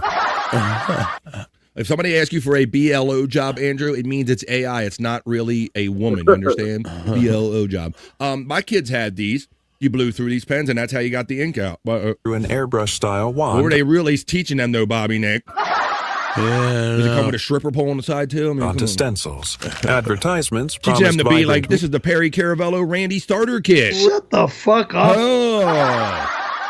Murals with minimal mess. Yet reality painted a different picture. That shit Ink blew everywhere. sputtered unpredictably, creating blotches instead of crisp designs, and fine mist clouds spread across tables and walls. Now I'm going to obviously do the tyres black, but you can do it any colour you like, as I said before. Parents found themselves scrubbing furniture while kids struggled to achieve even strokes. Concerns mounted over inhaled pigments, and the product's novelty fizzled amidst mounting cleanup grievances. Good old inhaled pigments. 3, 4, 5, 6 stencils. Oops, they're all coming out now. So we are going to do some... Retailers soon dropped BLO pens from shelves, leaving frustrated young artists to reach for safer markers. Next in line was a toy so incessantly vocal that it became both a parent's nightmare and a children's must-have. The paint bleeding, but I think that's a really good job. Yeah. What do you think so? When Furby debuted in 1998... Furby! The freaking Furby. You remember the backstory about these, Scott? What they ended up doing with these? No, my sister had one. I remember having one in the house. Yeah, we had these too, and then, bro, you would like just make the littlest like noise or hit something, and go, whatever the hell it was saying, Scott. And there was a fear of these things at the time because they believed that they were adaptive to our habits and our speaking. And remember, they were actually banned by the Pentagon, I believe. No, I don't remember. That's what I remember about the Furbies. They were banned by the Pentagon because they were feeling they was going to be picking up things or algorithms or something. Let's watch this report. Remember that, Bobby Nick? Yeah. Yep. The Furby. Chirps, chatters, and eerily expressive eyes made it the season's hottest toy. If you watch, my wife and my daughters were watching Masked Singer last night, and I kind of watch it with them. They had somebody that looked just like this, and they had somebody like La Boo Boo. They called it La Hoo Hoo, Scott. Yeah. And then they had a Furby, but they didn't call it a Furby, but it was definitely a Furby. But yeah. Selling over 40 million units in 3 years. 40 million units in 3 years. That's like 10, 12 million a year. See? And every time you thought they were off, Scott, they would fucking talk to you. Like I would finally think I had it off, Bobby Nick, and shut up, and they'd go, me so horny, me love you a long time. Like, hey, shut up. Light quickly turned to exhaustion as Furby refused to stay silent. Lacking an off switch, it awoke at random, serenading households in the dead of night. Yeah, but sure the fuck did. It just did whatever it wanted. Yeah. Parents discovered the only quieting method was battery removal, prompting frantic scavenges for screwdrivers.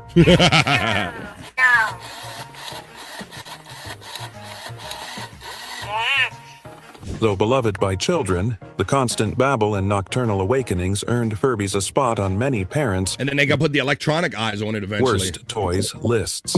Hasbro wouldn't repeat the mistake when it revived Furby in 2023. This time, thankfully, with a proper power button. Yet, even that lesson couldn't save a clear craze that fizzled soon after its debut.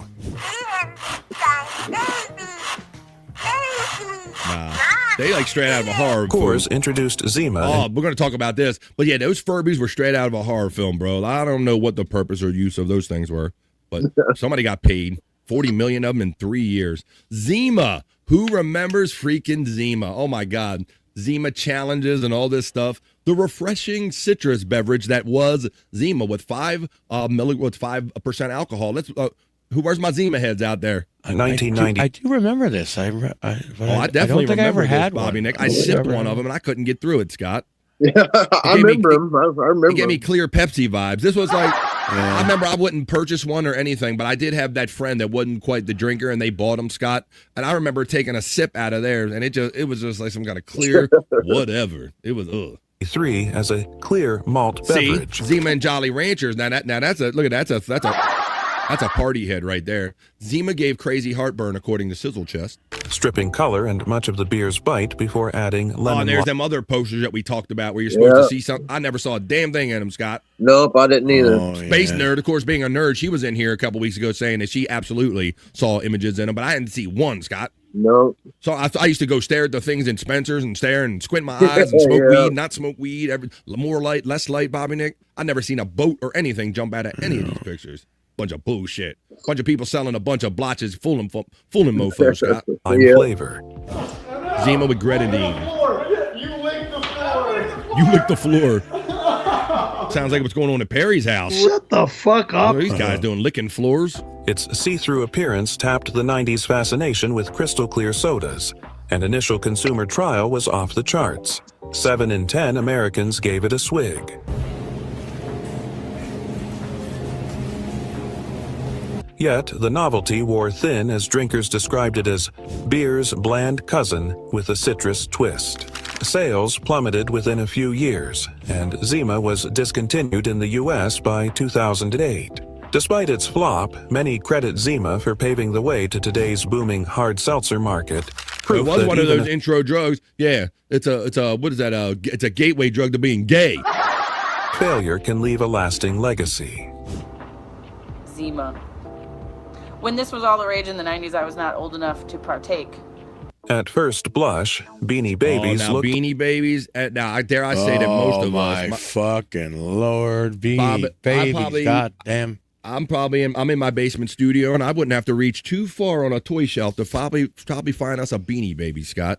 Man, these were everywhere. Yeah. I remember they were so big that like everybody was like, oh, this one's going to be worth a lot of money. And I remember on the Home Shopping Network, they would be selling Beanie Babies for like $200, $400. I was like, what? Absolutely. Yep, Beanie Babies, and then it got to be about the whole the market on like eBay, the whole kind of black market for them, if you will, Bobby Nick. And then certain ones were limited release, like McDonald's ones or what have you. And it was like a whole thing. Mandy Diff checks in. I'm glad we're enjoying this segment right here. Now we're just looking back on the '90s and kind of talking about all of these kind of nostalgic products and if we actually had them or used them or what our role was with Beanie Babies. If you got a Beanie Baby, you had to leave that tag on. You had to leave the tag on, Scott. And I remember later on in years where, because of that, my daughters also had these things called Webkins, and they came with online codes, Scott. So you brought the physical thing home, you sat at your computer, you typed in the code, and you played with that actual doll online, brother. Yeah.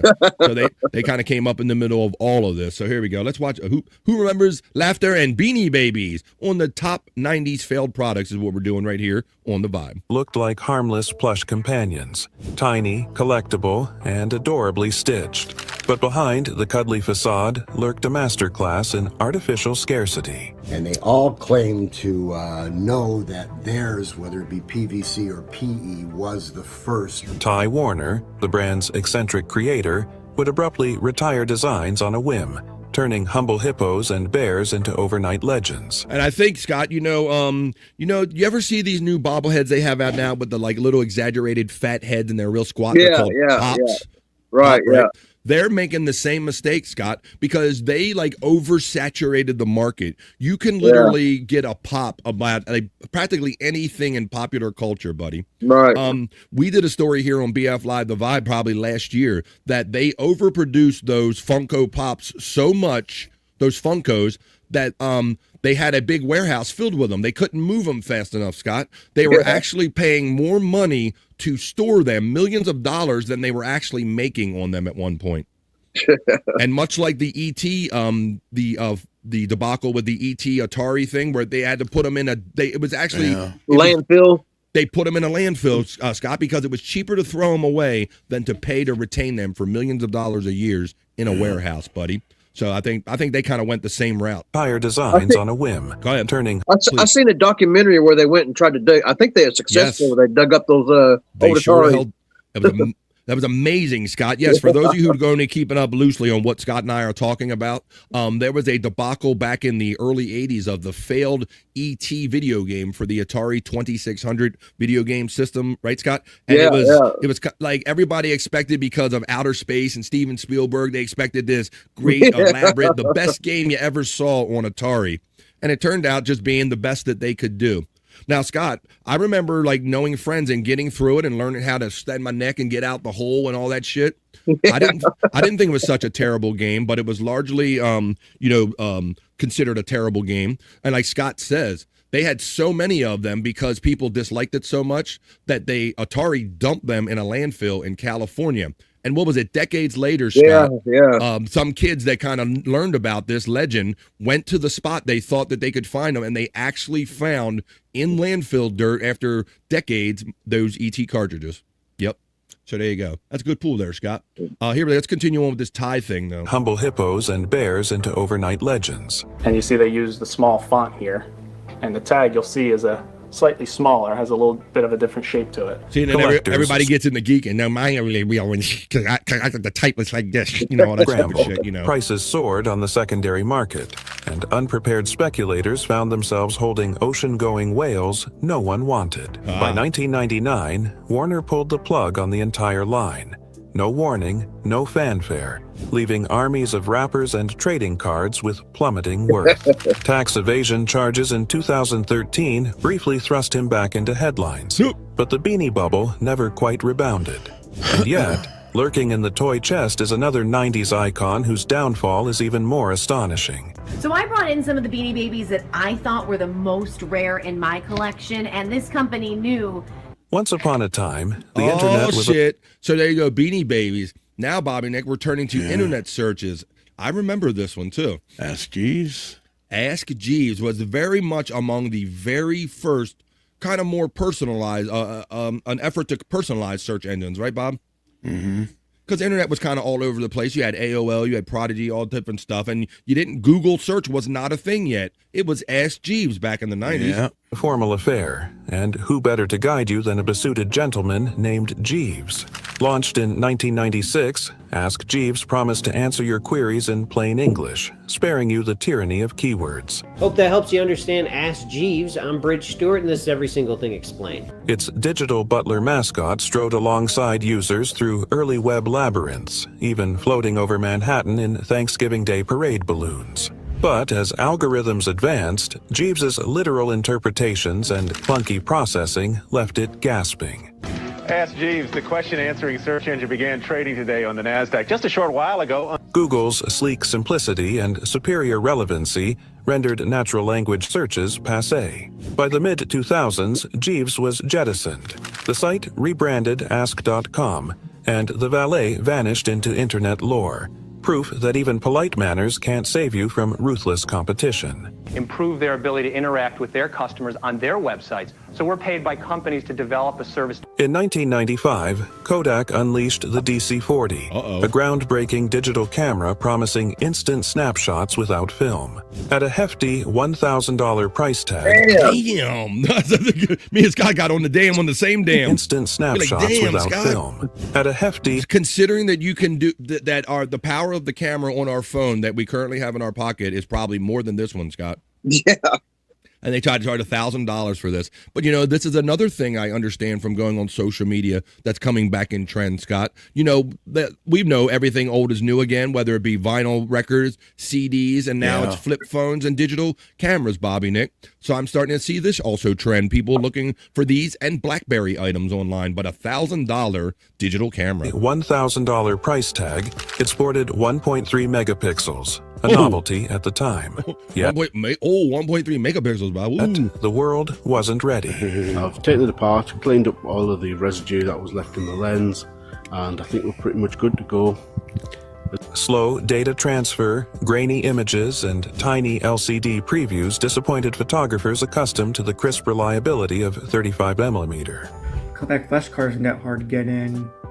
But I tried putting in a 32 megabyte compact flash card and that didn't work. Kodak's roots in silver halide made digital feel like an afterthought. The firm underestimated online photo sharing's explosive growth, and enthusiasts balked at cumbersome proprietary formats. By 1999, rival manufacturers offered faster, higher resolution models at lower prices. Though pioneering, the DC-40 sank under its own pioneering weight, foreshadowing Kodak's eventual 2012 bankruptcy and highlighting the perils of hesitating on disruptive innovation. Okay, I've managed to work out how to use the playback feature, and as you can see, it does work.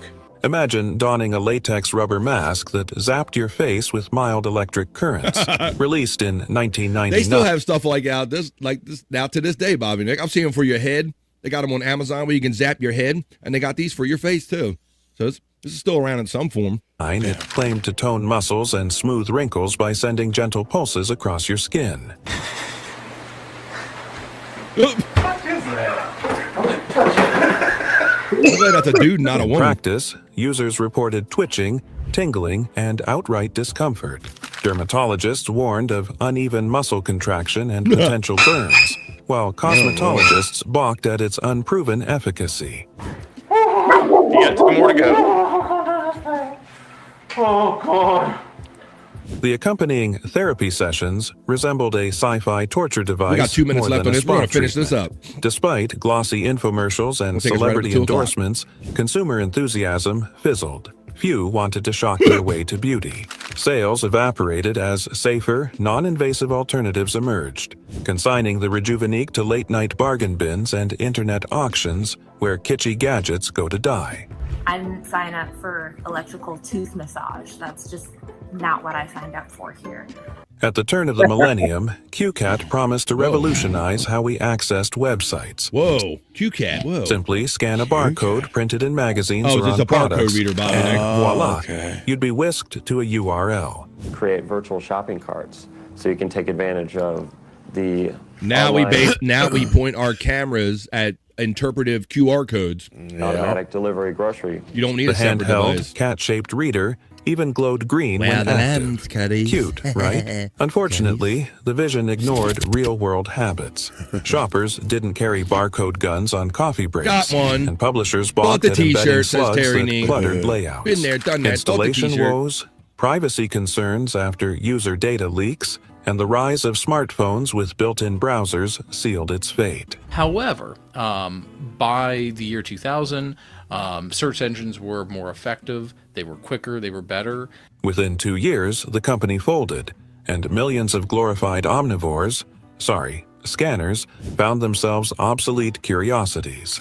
QCat reminds us that the flashiest gimmick can still miss the mark if it doesn't fit into daily life. QCat tried to be the alternative to the mouse. Well, there you go.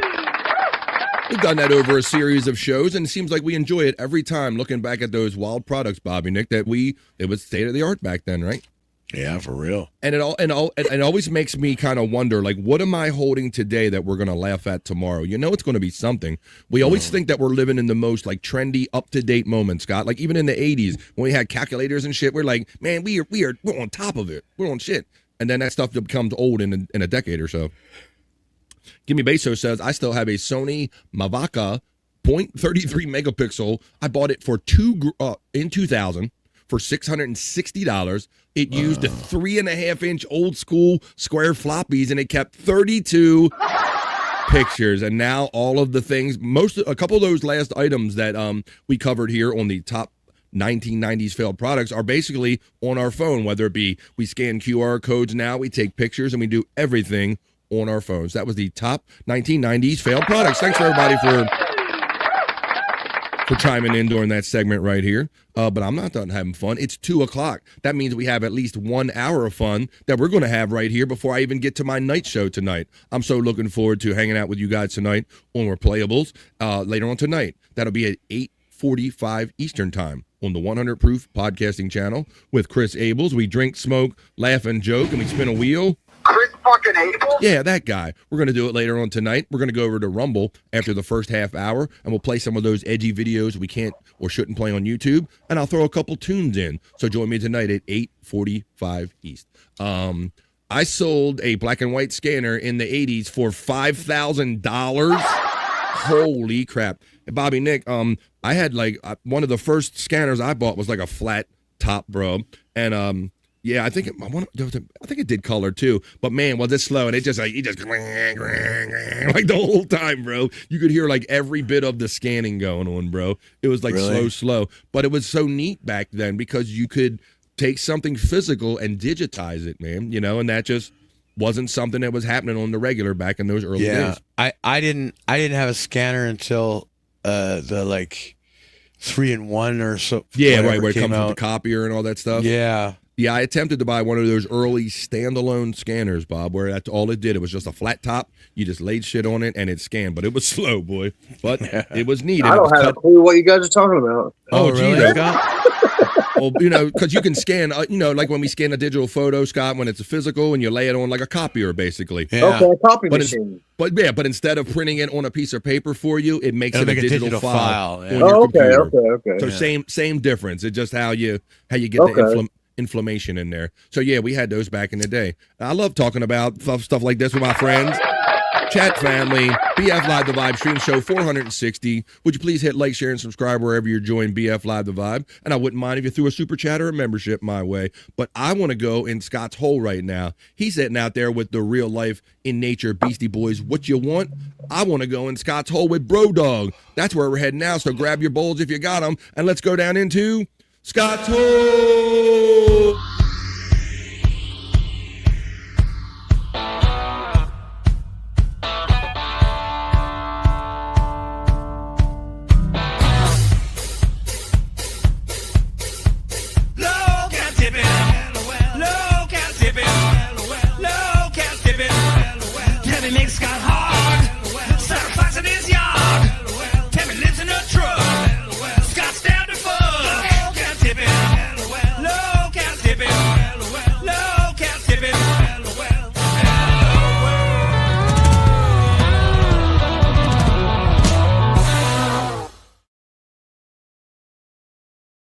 So many locales on the internet,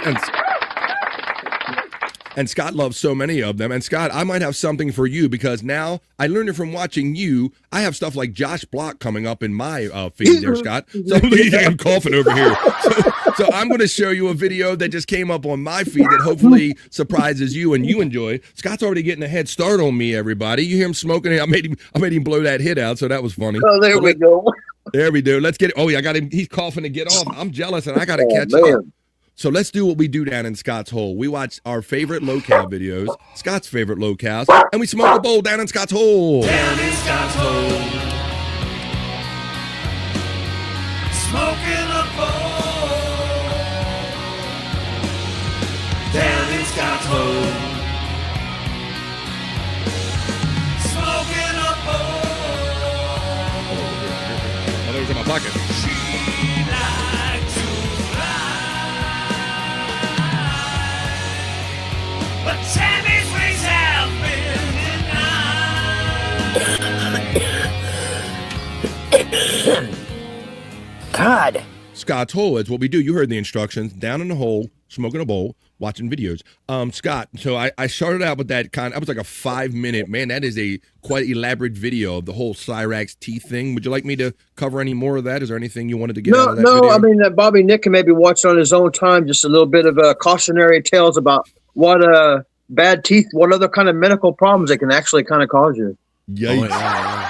And that is in our BF Live The Vibe chat right there. So Bobby Nick can watch that if he so chooses. But Scott, I want to now respiratory issues. Go ahead. Say that again. Yeah. Respiratory issues, things you wouldn't think about. Yeah, and so Scott, that's what we talked about that kind of privately, how we've kind of slowly learned over the years that that is a gateway to like heart disease and maybe other problems. So Scott's just looking out for your best and everybody's that maybe didn't know that. But Scott, that's why I'm getting all mine yanked out. So don't worry about that's the best way to do it. Just eliminate the problem altogether, Bobby Nick. Eliminate the problem altogether. That's right. FJM knows what's up. He'll be in the chat later on tonight when we're hanging out with the one and only Chris fucking Abel? Yes, FJM. I'll look forward to seeing you tonight at 8:45 in the chat. We'll be drinking, smoking, laughing, and joking, and all that stuff that we do. But right now, Scott, so after that video in our little hopper, you have Cyrax, like that fucked up grill he's got. This is called the Antimatter Morty. Yeah, this guy kind of promotes the Angry Iguana channel. I owe him some plug here. Shout out Antimatter Morty. He's helped me a little bit with my channel on Angry Iguana.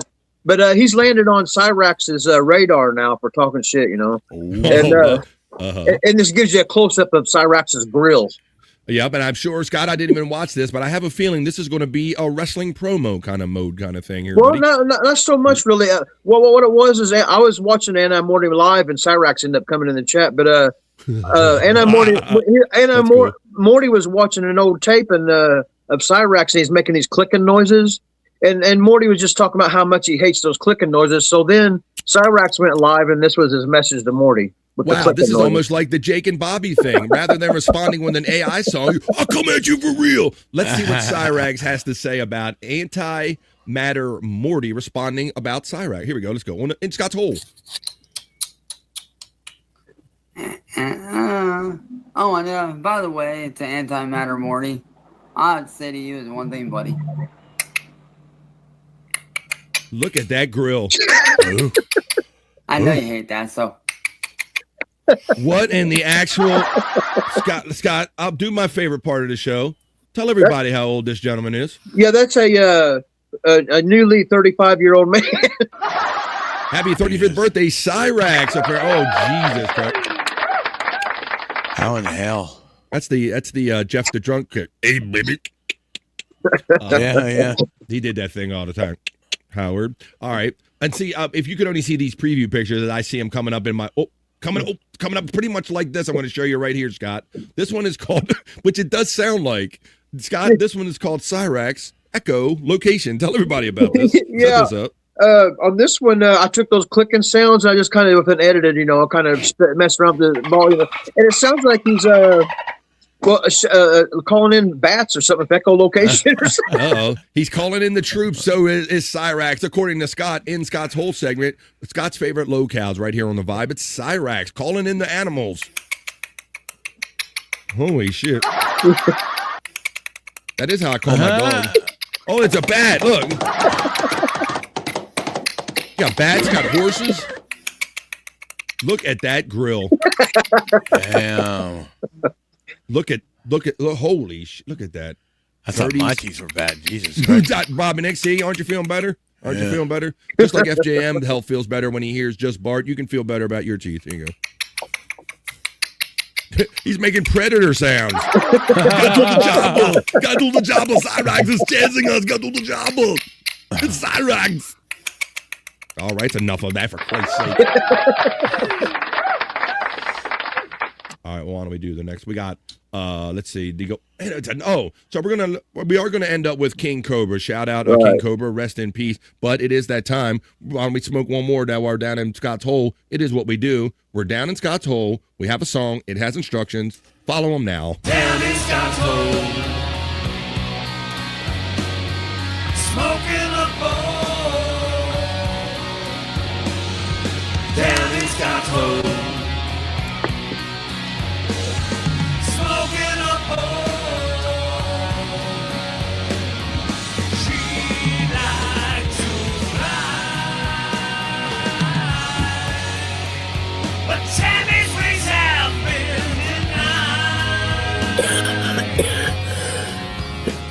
denied. God. Tammy, we almost are overlooking her lately because she's been recently incarcerated since just before Christmas.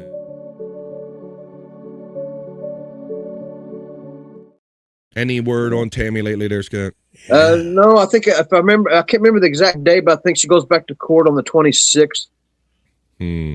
Unbelievable. I think, well, I have a feel. Oh, wait, I got some. She's defending herself right now in the court as we speak right now. Let's go to the courtroom right now. Do you understand me? Do you understand me? I understand. Okay, Jesus. All right, well. Do we know what she's actually being charged for, Scott? Well, she was picked up for, trespassing, but she also had a warrant. So whatever that warrant was is probably what's keeping her in. Well. And she has to pass a competent test or whatever they call it. Yeah, competency, all that stuff. Yeah. All right, Scott. Well, we smoked a bowl. We gave an update about Tammy, but we're still down in Scott's Hole, and we're going to do the last one. This one's called the Full Cast Roll Call. Oh, New Year's resolution, Scott. And there is someone, and the name that I said in our chat, it is the actual name. He says, isn't it? Yeah. Was you going to play that King Cobra one or no? Oh, I'm sorry. Yeah, I did skip one, buddy. Oh, you got me. Thank you. I'm all up. Okay, I'm in two different places. Yeah, okay, Scott. This King Cobra one's a real short one. He takes a bite of his sandwich, which is a McRib, actually, and then he'll hold this, and it looks like he leaves a tooth falls off. Oh my God! No. Well, we just did a report earlier this week, or at the end of last week, about a class action suit against McRib because people actually don't know that it's actually not rib meat. Apparently, there's some assholes out there. Now I know Josh probably didn't give a shit, Scott, but he enjoyed a McRib. I hope if they have a class action, and if they win it, I hope Josh's family gets a little bit of it since maybe he was wrong eating a McRib and getting his tooth stuck in it in Scott's Hole. You'll hear it fall off. You'll hear it fall off when he's all right. So listen for the tooth fall. And rest in peace, King Cobra, Josh, man. And this is the McRib, the tooth. Oh, my God. Is it his tooth and then the upper? That is fucking hilarious, Scott. That is amazing. And you not only see it, you get to hear it fall, Scott. What a payoff on a video. Oh my Lord. Bobby Nick's like feeling this video in many ways. Oh my Lord. That's gonna be me. That's gonna be me one of these days. Before the 27th. Isn't a McRib soft? Apparently not as soft as his gums there, Matt. So I don't know. Bobby Nick's like, I'm put note to self, do not eat McRib. Yeah. Holy. He told the whole tooth, and nothing but the tooth is what we finish off this segment right here on BF Live The Vibe. Now, I'll remind you, that's just a little sample. You think we're playing around? You think Scott's playing around? He is not. He watches this stuff all the time, and he does compilations of this stuff. If you've been paying attention to the chat, you'll see that there is a link running for Scott's latest compilation, on the Angry Iguana 112 channel is where they happen. He has these in full length and so much more. About 70 clips on one of these compilations. Go over there to the Angry Iguana 112 channel. And shout out again, Antimatter Morty, Scott, because I know that you've sent us some, you've been getting some decent shout outs, and it's a kind of a back and forth. So go ahead and give any props you want to give on those videos. Yeah. Shout out Antimatter Morty. I just haven't, because I'm technology challenged. So he's told me to ask me to drop him a line on one of these what shows we're on here, and he's going to come check them out. But I don't know how to Discord or nothing. But one of these days, maybe I'll get Antimatter Morty to check it out. He's a good local commentator channel. Awesome, and that's why it's even more impressive than Scott can barely just figure out to do Discord and everything, but he can figure out to work with the Angry Iguana channel and go down into Scott's hole.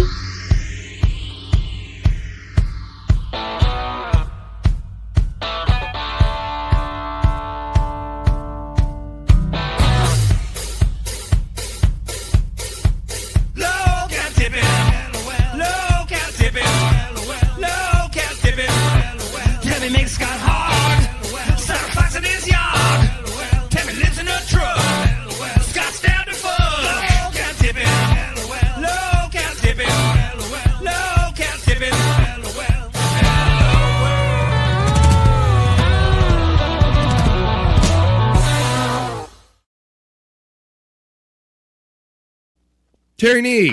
Oh, got Boomer in there, right? Look at this. How about this? Sounds like Tammy fucked around and found out. F-A-F-O. Isn't the rib soft? We got that one. Yes, F-U, Terry Nee. I do have a bonus piece of content. I don't like messing with Scott's hole or tampering in any way with Scott's hole when he's not around. So we just left Scott's hole. But Scott, I got one for you. Because you turned me on to this kid, Joshua Block. He kind of showed, this is the kid that he's on the spectrum, I believe, Scott, for real. No, not like that other guy, right?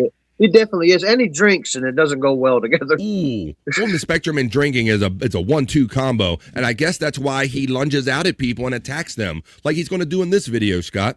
I told you when you presented this to me, I'm like, you try to do this shit in New York City, you might get your ass kicked. But this is Josh Block, maybe drunk, likely on the spectrum. And right here on the Vibe. What's up? He just goes up to a guy and punches him and runs and just runs away, Scott. Bam. Oh my God, look at Tony, bro. Look at Tony.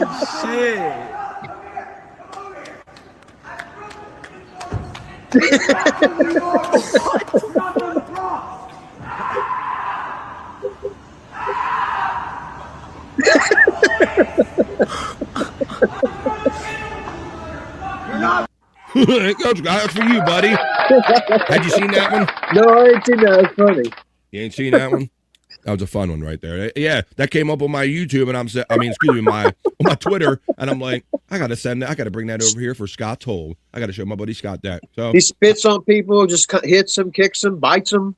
Nah, that's gonna come to a bad ending. I'm predicting a bad ending right here. You know what? let's have a little musical interlude, and then I'm going to make a transition to another segment. But a lot of people enjoyed this when I played it the other day. So why not? It's a vibe right here. It's Thursday. So let's continue having positive vibes. And let's mix what you get. White Cash, Johnny Zombie. Let me all know this one. Yeah. Come on, y'all. It's Thursday. We just got out of Scott's Hole, but we're not done having fun here on BF Live, The Vibe.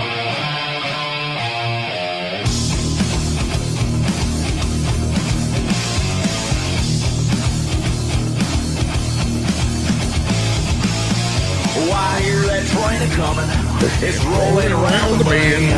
And I ain't seen the sunshine since I don't know when. I'm stuck in Folsom Prison, the time keeps dragging on. But that train keeps rolling on that San Antonio. Hell yeah. It's a jam. It's a vibe.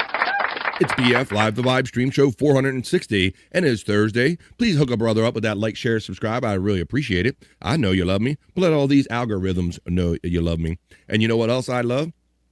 I love Perry Caravello, and I love that I'm part of that chat family, that community, and they are part of the BF Live, the Vibe chat family and community. And I like going over there and seeing always what's popping off with the latest antics in the Perry Caravello universe. Because, you know, even though he's off for a whole month, they still got stuff going on over there. There's a premiere of an old episode I can tell you about tonight when I slide over to the camera outside of apartment 102, and let's get into a little midday Perry Talk.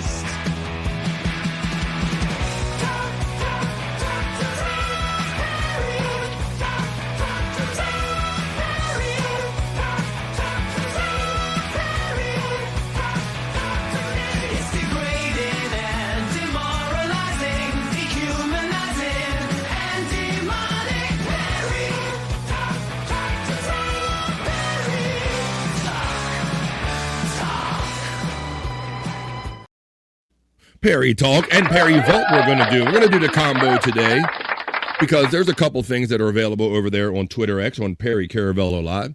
So we're going to go over check those out real quick. And then I will go to my personal vault of videos that I have captured myself. I'm having fun because, Scott, because of time going by and smoking weed, sometimes I forget I have something. I'm like, whoa, that's pretty cool. I didn't remember I had that, brother. All right. Ain't that fun discovering something new again that you had? Yeah. Whoa, I blame weed. Yeah. All right, well, let's go to Perry Caravello Live. This is where we left off the other day when we checked over there on X. I love how they surprised him. They thought he was getting his best favorite pizza, but it turned out to be something else in the box. Let's start off Perry Talk where we left off last time. That McDonald's! Surprise! Surprise! Surprise! I love my homeboys. Oh, my homeboys? Wait a minute. My homeboy. Oh, you motherfuckers. Fuck you, motherfuckers. Look at this, these flying cocksuckers. Not opening up these fish sandwiches. Let's I love take it. a look, Perry. We got to take a look. I said no, I'm not opening up. Perry. 2 seconds later. Fuck yeah, it's fucking McDonald's, you jag off. You fucking asshole. This is What's up, Jim? fucking ham, you stupid fuck. That's McDonald's. Can you take one bite, please? Fuck yeah, you fuck. I said fuck off. The Banshee scream, Scott. Yeah. Once again, if you're in a legitimate argument with anyone, why would you think that pitch would affect anything or scare anyone? It is so... Oh, it's disgusting. It's cold as shit. How would you rate it? Yeah, a 1. A 1. That's where we left you off last time. Like I said, he is off the whole month of January, and they're going to be replaying an older stream. And I like catching up on some of the older streams, too, to maybe fill in some of the blanks of the stuff that I don't know about. This one is Perry. They're saying that this one is about Verizon not working. Follow Perry's steps on how to get your service back on Perry Talk. My phone is filthy as shit. Hey, do that later. He licks it. Look. Oh, God. Look at that. Bobby, do you see this shit? He straight, I mean, just licked that thing. Oh my God. I was watching when he did this. No. I was watching the night he did this shit. I could not believe it. Oh my God. He's treating it like Randy.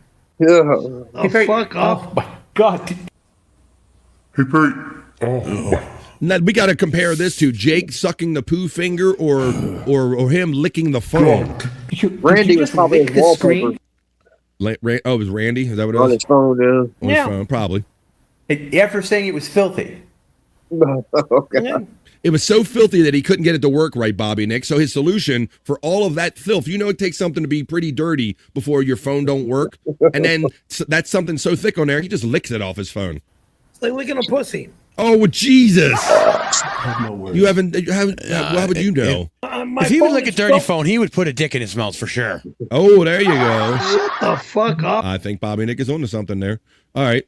Tom is a better Perry than Perry. I love when Tom antagonizes Perry. The Perry impression. I bet that's what this is on Perry Talk. Let's hear the Tom Perry impression. This says, I promise I will get my tattoo removed. Nothing is getting removed, you son of a bitch! You piece of shit! And my arm stays on my arm forever! Excellent, Tom. That was pretty good. That was very good. I promise that I will get my tattoo removed during the 6 weeks and there's nothing going on at my house! You son of a bitch! The doors will be changed, the lock will be changed, the patio glass will be changed, Nailed and it. you will be arrested and go to fucking jail! I'm a man of my word. This is top shelf Tom right here. He's No, going you're not. You're a 100%. piece of shit. Also, Tony Hawk is his name isn't even Tony Hawk, it's Wilson fucking Cable, and that fucking puppet never out here again! That's great. Whatever he wants. He can bring 7-Eleven. I don't want any 7-Eleven! You piece of shit!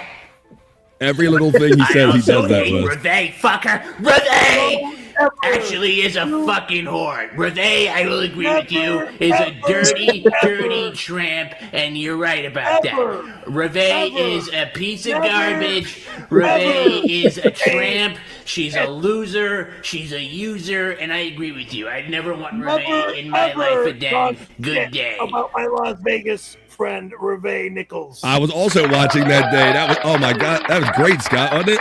Yeah, that was funny. That was Scott. Man, he went for all for it, for the banshee and everything. Yeah.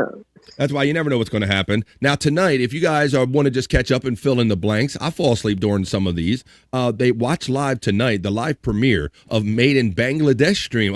This Made in Bangladesh. Oh, Petty must be in trouble. At 4 Pacific, that's 5, 6, 7 o'clock for us people here on the East Coast. That's the time we go by. I'll be in the chat later on tonight for the Made in Bangladesh stream on Perry Caravello Live. Perry for president, this says. Let's see, Perry. Look at this, Scott. He must have won. This must be the Reagan Library or something like that, maybe. Marine One. That's got to be the Reagan Library because I think it's out there. Look, it's Air Force One. It's Marine One. It's Perry Caravello for president. Oh, no. I don't think the world could take that. Let's see. Boy Gone Wild. Look at this. Oh, Scott, now, last time we did Perry Talk here, we covered the hair stream where the hair dye job, and you pointed out that he got his eyebrows done. Yeah. And he still had that ink stain on his fucking head. Shut the fuck up. You had like a big ink, like the Gorbachev blot. Well, look at this poncho, whatever this is. Boy Gone Wild. Look at this mustache right here on an old thing of Perry Talk. I tell you when you're done, boy, not the other way around. Oh, really? Bitch! Oh, really?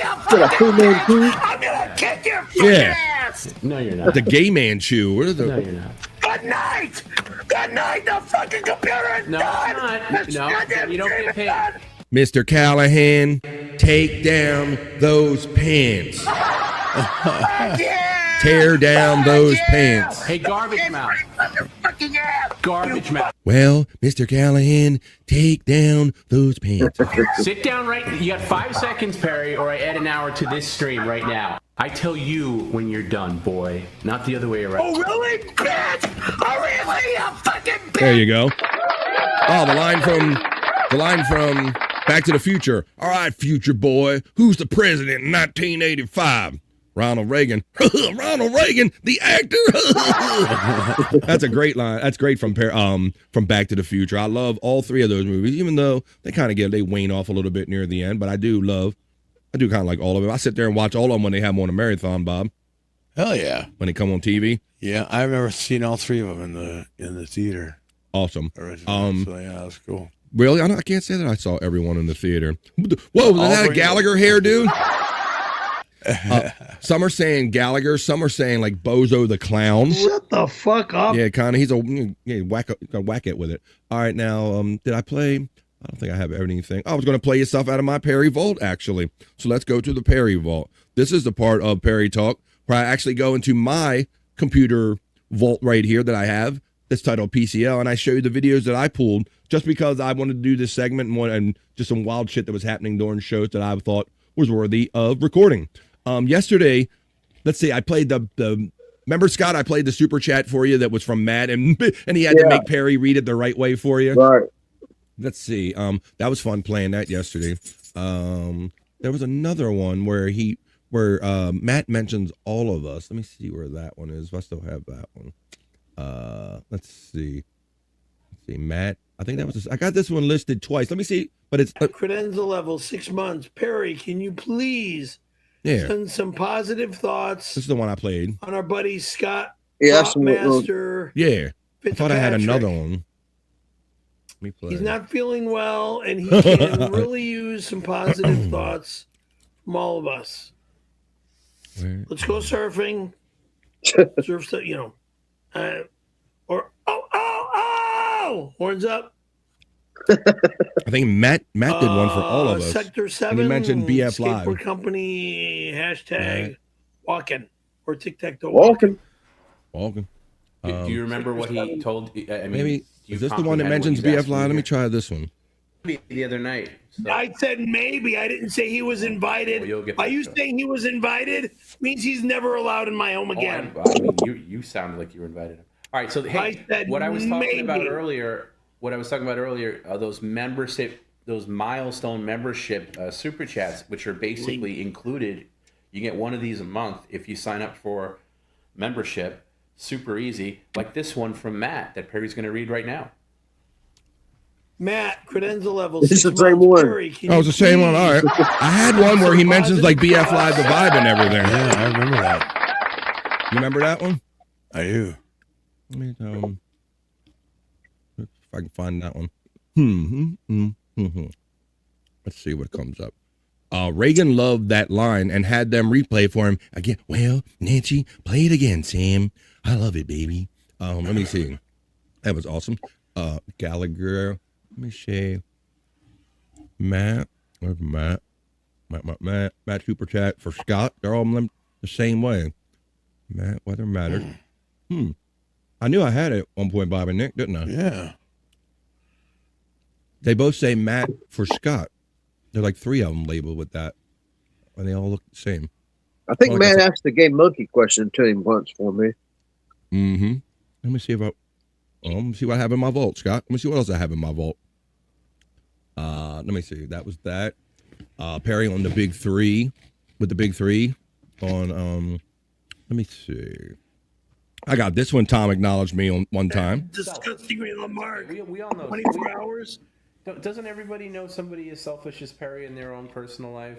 Remember, Scott, when we were telling him, we were saying that he can't worry about you and how bad of a situation you're in, Scott, because he's always the bigger victim, right? Right. He makes it about himself, and I think Matt and Widow Killer said that, and no sooner they said it in the chat, he did it. Well, here's another kind of example of that, I believe. Because I have an issue that's going on in my head. And has a role. I need rest.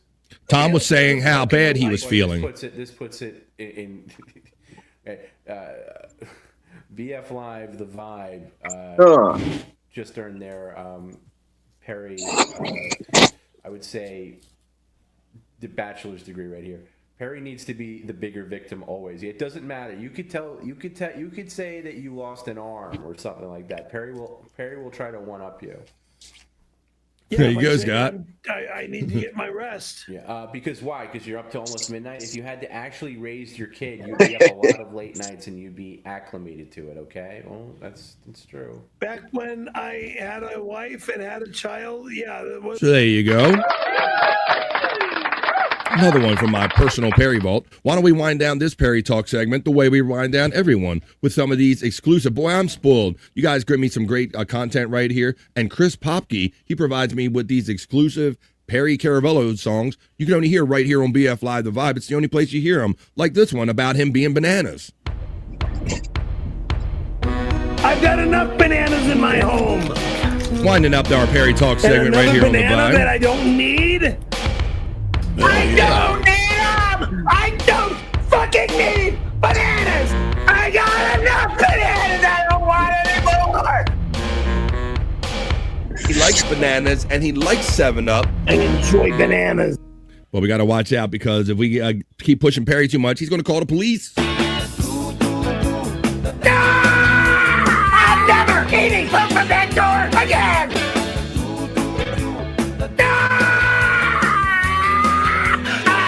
Fuck you.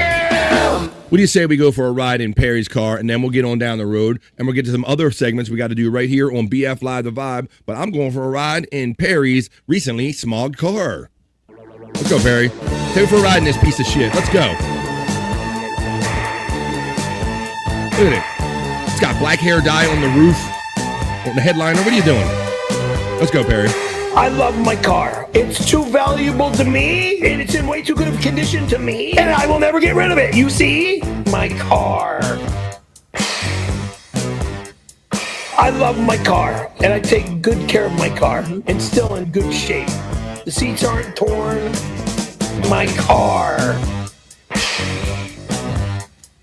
When the plastic or the leather starts cracking, then it's time to replace that. Or get a whole new vehicle. Good day. Good day. Good day. Tune in tonight maybe for that premiere if you want to catch up on some of the antics that happened back in the day, maybe before we were all more deeply involved with Perry Caravello Live. That was Perry Talk.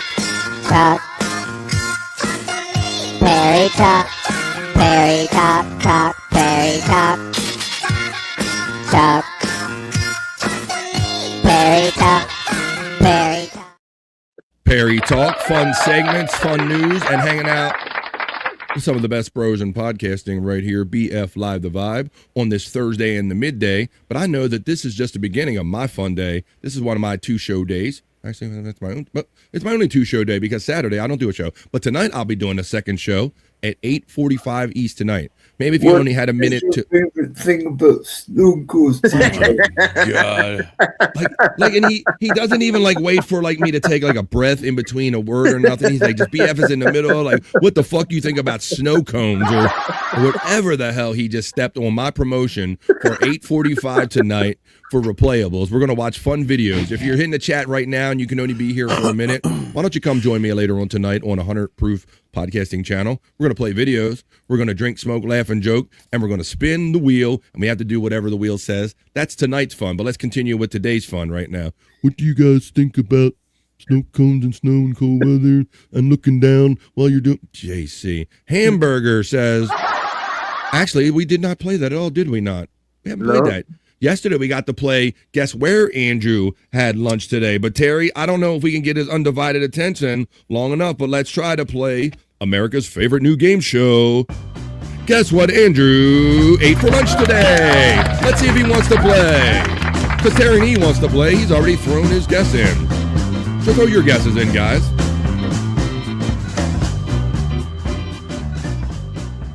There, next to maybe say a Breaking Poo, Scott seemed, I think this might be his favorite segment right here on the Vibe.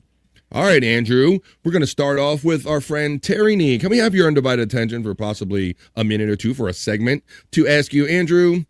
Terry Nee would like to know, did you have hamburger today for... No. What? No. Okay, and then we start off like that. Let's see. All right, Andrew. Let's move on to our next contestant. Our next contestant is, we have Sizzle Chest checks in and says, Andrew, did you have a Cuban sandwich? No. I'm sorry, Sizzle Chest. Let's get them guesses going in the chat. We're playing America's favorite new game show. Guess what Andrew ate for lunch today? Apparently, it's going to be boogers, apparently. But No, I have a scratch. We had a scratch, and the scratch comes from previous booger picking. We covered this yesterday when we did a little report here on the Vibe that some scientists have determined that excessive booger picking may be a gateway to the Alzheimer's disease for all the germs that go up your nose there, Andrew. Up your nose with a rubber hose, Andrew. As I go into the next guest. Oh, I mean, there's no more guesses in the chat. Come on. We got to get these guesses going for America's favorite new game show. I think we kind of put them to sleep because we waited too long to play it today, but we are actually playing Guess What Andrew ate for lunch today. Come on, everybody. All right. They're starting to come in now. All right, fine. Let's go. Here we go. Hey, Andrew. Widow Killer steps into the Vibe and says, Andrew, did you eat the corn out of Liv Morgan's shit? No. Oh, but he wishes he did. That was an expression. That's an interesting expression, Scott. When I was younger, my brother-in-law. Would you? My brother-in-law, Charlie, who's no longer with us, he would say that when he would see a particularly attractive woman. He goes, I'd eat the corn out of her. And I'm like, man, at that time, Scott, I didn't love nobody that much. I'm still not sure I love anybody quite that much, Bobby Nick. Nope. But I understand where the expression is based and comes from. So there you go. Let's continue on with the game we are playing. Guess what Andrew ate for lunch today? Andrew, Sizzle Chest says, did you have dim sum? No.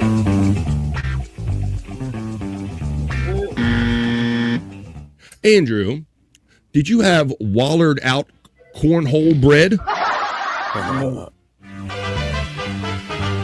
Popmaster69 checks in on the Vibe today and says, Andrew, did you have stuffed shells today?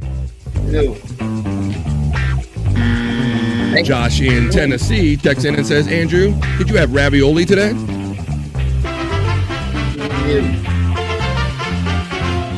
Let a distracted know, Andrew? No, it is not. Between his arm movements and the max headroom quality over now, he's like he's playing video games or jerking off. I don't know what he's doing over there. Andrew, lovely Mrs. Honeybee always blesses us with her presence. And she asks, Andrew, did you have Chinese food today, Andrew? No Chinese food. Andrew, Widow Killer would like to know, did you have chicken nuggets again today? No. Sorry, Widow Killer. Widow. Andrew, thanks for paying attention. Haha. FJM steps into the Vibe and says hello. And Andrew, did you have deep dish double booger stuffed pizza today? Oh, I just want to guess that. Oh, okay. Wait a minute. Double guess. We got a double exact guess. Andrew, did you have that? No. All right. Andrew, Widow Killer would like to know, did you have ravioli today? No. Andrew, BF would like to know, are you ever going to pay fucking attention again?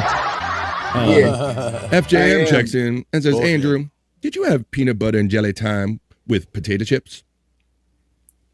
No. But I did have a sandwich. All right, he's narrowing it down, even though we didn't ask him to. Andrew, did you have macaroni and cheese as Mrs. Honeybee? Apparently not. Unless it was a macaroni and cheese sandwich. Andrew did not have that. Hey, Andrew, our friend FJM steps into the Vibe and says, Andrew, did you have chili mac today, Andrew? No. He always answers so quickly when I got with elements. He just can't work with this guy. Sizzle Chest steps into the Vibe, Andrew, and says, did you have the gum from under your McDonald's table? No. All right, apparently not. I challenge Andrew to look at the camera for the remainder of this bit. Yeah, right. Yeah, wait, Scott. I thought you were going to say show. I'll take the segment. Buddy. All right, keep him honest while I go to the chat. Yeah. Are there any more guesses coming in, guys? We're playing America's favorite new game show, new and improved, with Andrew paying attention. On, man. Oh, he already blew it. He already looked down. I bet he can't make it 30 seconds, Scott. Let's go. 30 seconds. Andrew, Mrs. Honeybee steps into the Vibe and says, Andrew, did you have an Italian sub today, Andrew? No, I wish so.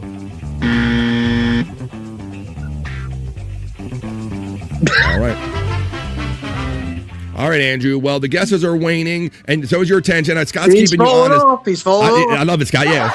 Let's just play. How long can Andrew keep his head up and look right at the screen? Yep, there he goes, man. He's gonna play like the max headroom effect is making him drop his head, Scott. He's like doing this before you know it's gonna be. And now he's trying to over-exaggerate, going back up, looking up. He's doing like a Perry when he looks up at the ceiling when you ask him to pay attention. I am a robot. I've had multiple neck surgeries. All right, Andrew. Well, the guesses have kind of ran out, so why don't we get to this point? He never had cream of some young guy, most likely, but he'll never tell us. So, Andrew, why don't you tell everyone at the end of the timpani, Andrew, what did you in fact have for lunch today? Roast beef sandwich. A roast beef sandwich? All right. Sweet potato fries and apricot. Well, there you go. There's the whole menu, everybody, and that's how we play America's favorite new game show, now new and improved with Andrew's undivided attention. Guess what Andrew had for lunch today? Thank you, everybody, for joining us and playing our game. Thanks for stopping by. All right, I like that, Scott. Good effort, Adam. You tried, buddy. I appreciate the attempt, man. You tried. Oh. Uh-oh. So all we could do is try. I am definitely paying for yesterday.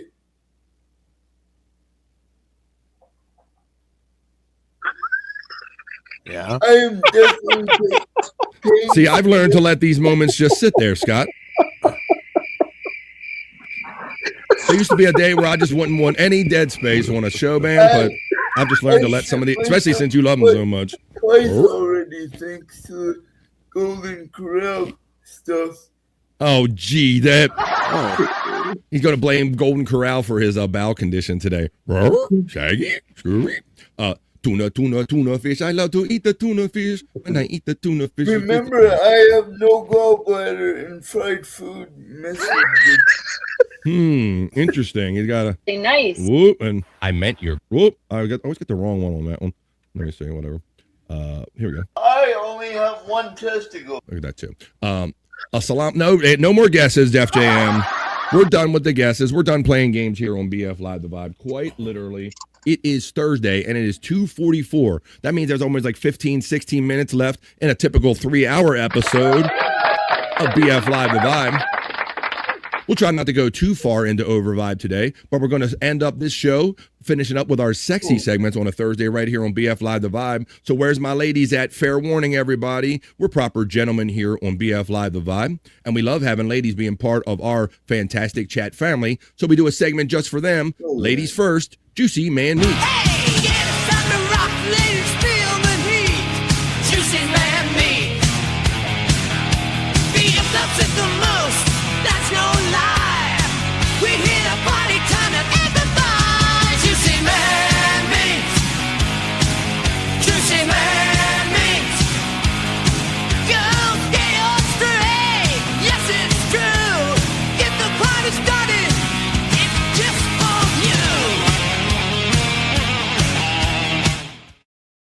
It's bad enough that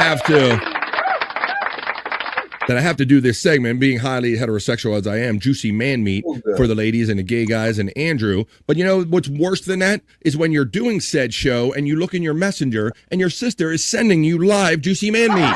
Oh no! So why do I have to put up? Bobby Nick has to put up with getting poop pics. I guess I got the better end of the deal, buddy. All right. Yeah.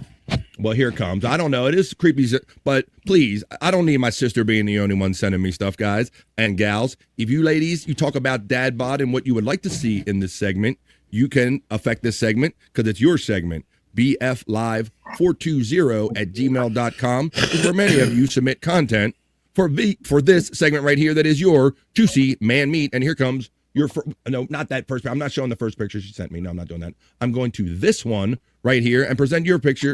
Your first piece of Juicy Man Meat on BF Live the Vibe. Here it comes, ladies, just for you. Hi here. Aloha, guys. PT was mental. Burner for sure.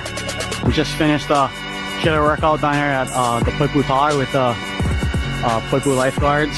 We got South Roving, we got the Poipu Tower lifeguards, and fire, and we're super appreciative.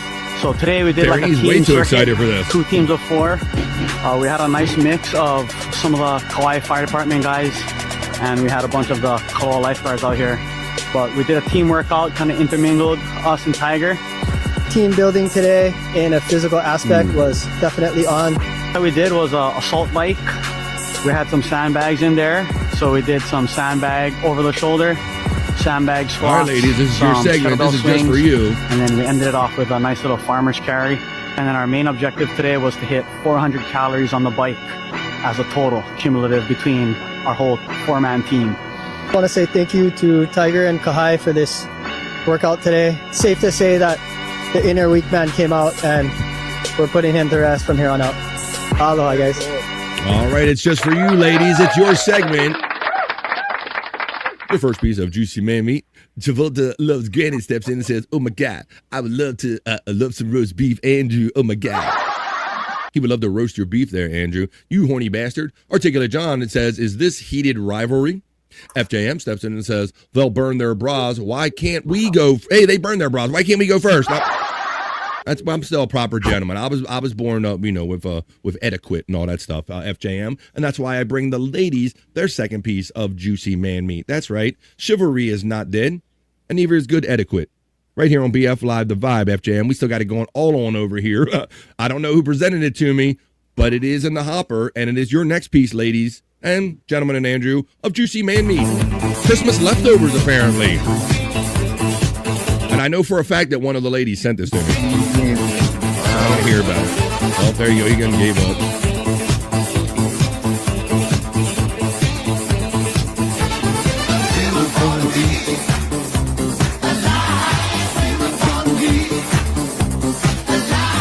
Born to be alive. Born to be alive. You see, we're born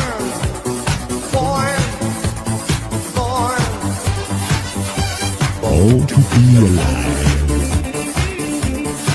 Born to be alive, juicy man meat. Your second piece of juicy man meat right here on BF Live, The Bot. He guys, you like guys. Let me see. Let's bring you your third piece, ladies, of juicy man meat. I love having the best ladies in my chat. I hear some ladies are scared to go in chats of other shows and they're intimidated, but you're always welcome and you're always family here. And we only sexually harass you just a little bit on BF Live The Vibe, but we give it back to you with juicy man meat. Here you go.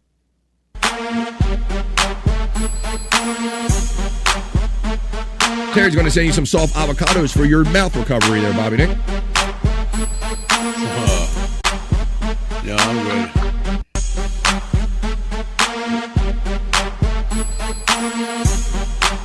Yeah, I'm gay. Yeah, I'm gay. Calm down, Pecan. I'm all right, Jesus.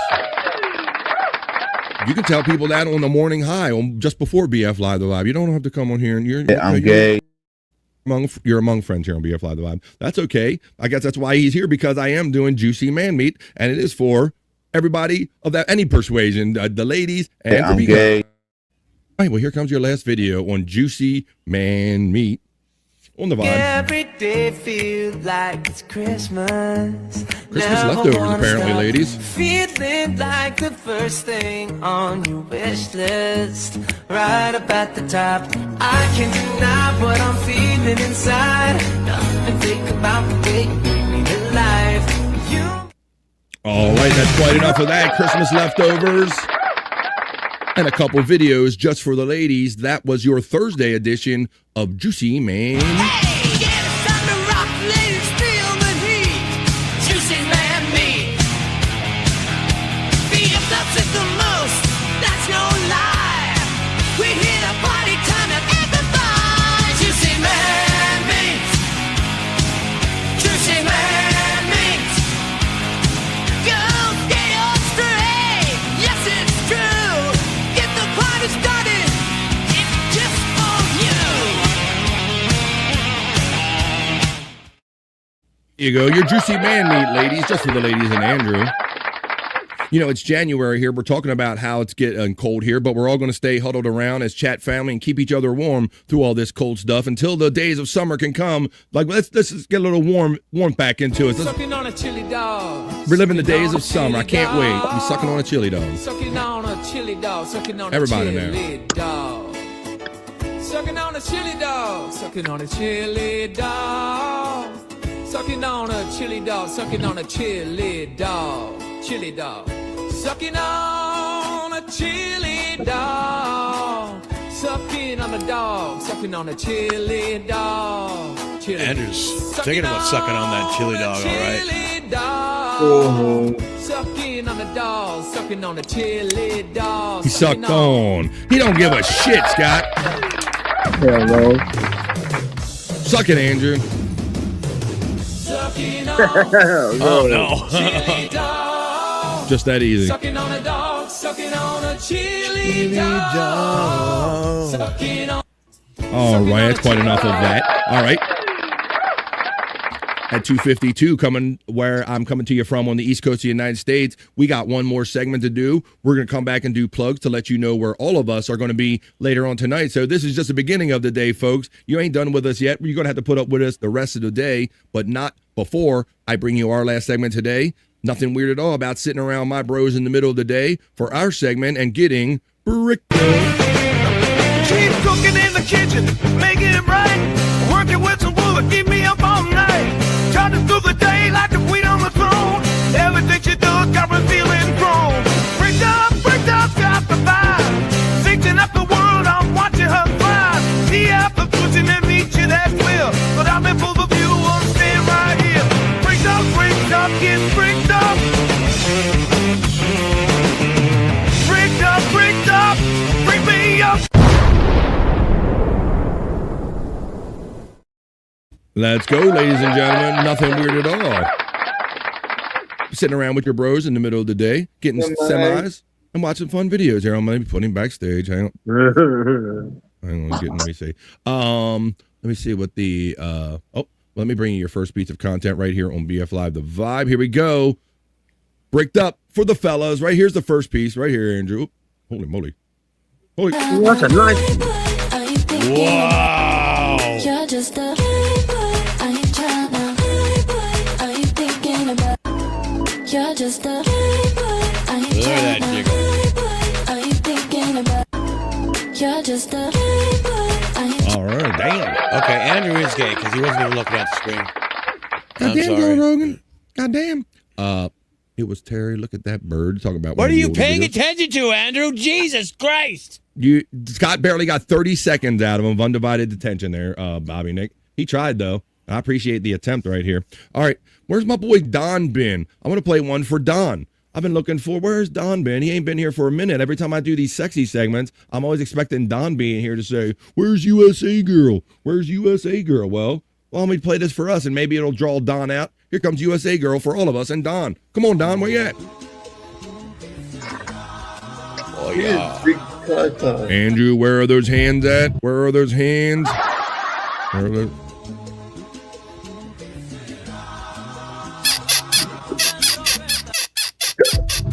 There you go, Don. Don, come back.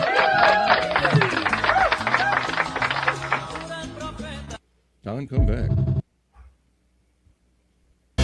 Baby, come back. You can blame it all on me. I was wrong, and I'm just a narcissist. Scott checked out, or his phone did, or his heterosexuality. I don't know. You made him leave, Andrew, out because you weren't paying attention, goddammit. Exactly. He had enough of you. He said, BF, there's private chat. I ain't sticking around. This is very unprofessional. I'm out this piece. Thank you, Scott Fitzpatrick. Check out everything he does on the Angry Iguana channel and over there at the Prop Masters 69 channel. There's links running in the chat if you're curious about it. As I bring you your next piece that's not just for Don. Come on, Don. Come on back. Donnie, come back. Maybe this will bring you back, Don. Our next piece of content in Juicy Man Meat. Excuse me, bricked up. Ooh, they got a theme today, Bobby Nick. Oh, yeah. Like that jiggle. Man. That girl's making Jello jealous. Jiggles more than Jello, making the Jello popping the jealous and all the big ass jiggling in your face and everything like this. All right. I like that jiggle. I bet you. I got something to find his attention. Yeah, Bob. damn. All right. Fine. We're gonna come back. My bedroom really bad. We're going to have to come back and see if No Filter is going to go down tonight, but I know Replayables is going to go down tonight. We'll give you proper plugs, and we're going to end the show in a proper way. But, Andrew, what do you think about this jiggle?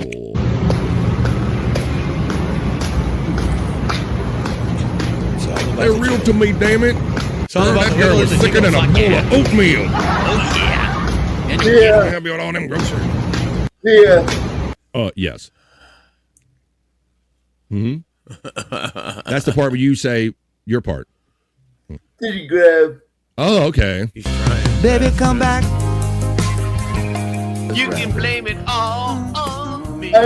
I miss doing the titty grab on No Filter. The old titty grab, Andrew. Well, of course, that one changed, but that's all right. I got other things in the hopper. And if you guys see stuff out there that you would like to include on this segment or any segment, you can hit me up at bflive420@gmail.com. This is your last piece of bricked up content for the guys, and then we're going to do our plugs, and then we're going to ease on down the road.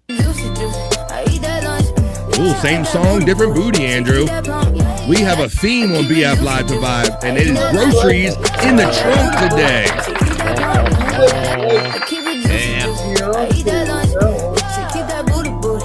Damn. All right, it's juicy, it's booty. It's bricked up, and it was just for the guys right here. And anybody that just happens to like juicy booty or sexy ladies, that was bricked up. She's cooking in the kitchen, making it right. Working with some wood, keep me up all night. Trying to do the day like a queen on the throne. Everything she does got me feeling grown. Bricked up, got the vibe. Fixing up the world, I'm watching her thrive. See half the pushing and meet you, that's clear. But I'm in for the view, I'm staying right here. Bricked up, get bricked up. Bricked up, bring me up. And I'm spent in more ways than one, ladies and gentlemen. This has been BF Live, the Vibe Stream Show 460. 40 shows to go until we're at 500 shows. I appreciate the ability and the honor to be able to host even one of them. Even have Andrew talk over me through all of them. Hanging out with Bobby Nick. Help. Yeah, what is he? I don't know. You're saying help, Andrew? 500,000. Oh, I need to be helped. Oh. I need to be helped. All right, Andrew. How about this, guys?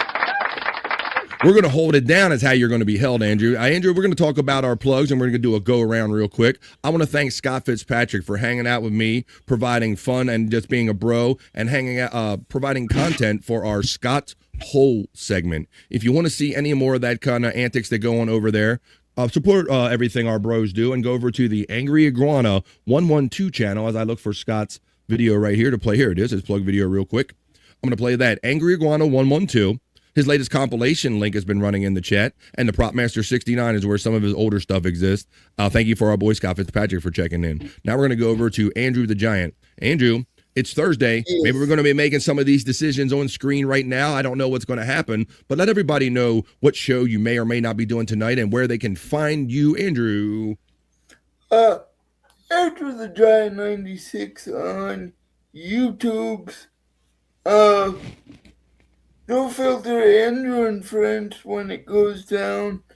We don't know if it's going down tonight. It's going down, Andrew. I'm going to be there tonight. Oh, Bobby Nick's telling you now. He's all right.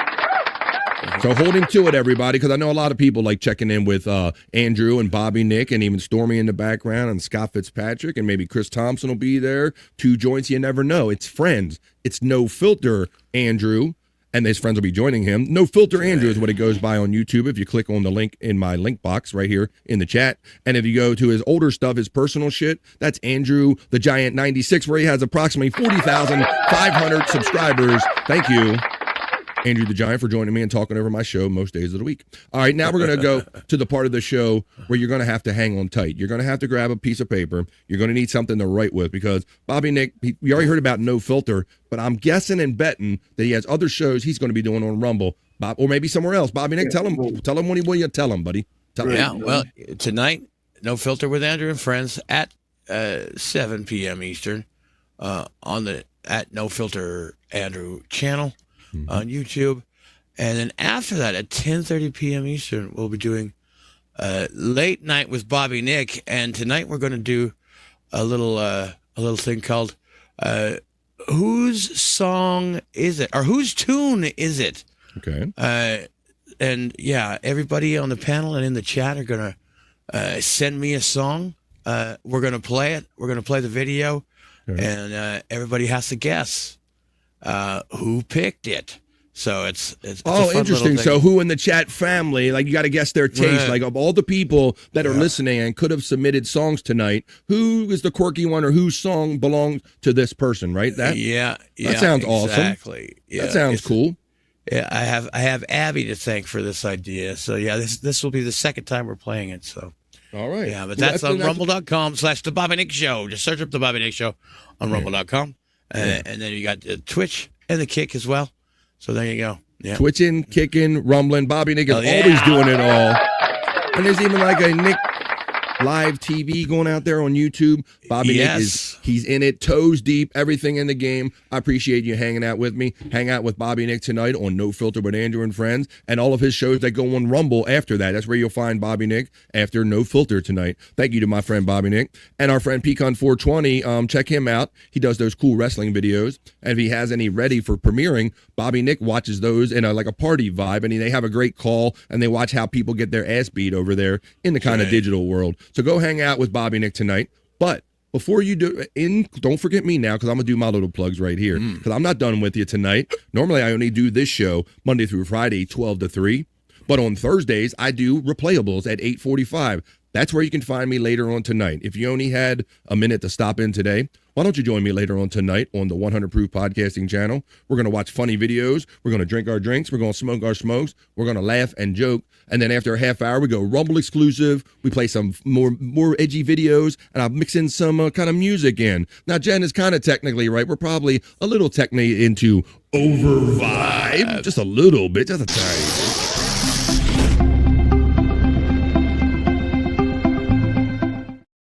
Enough to say that we did it, Bobby Friend. Fuck yeah. We did it. We had it. We're done it. We're doing it. It's done, but it continues.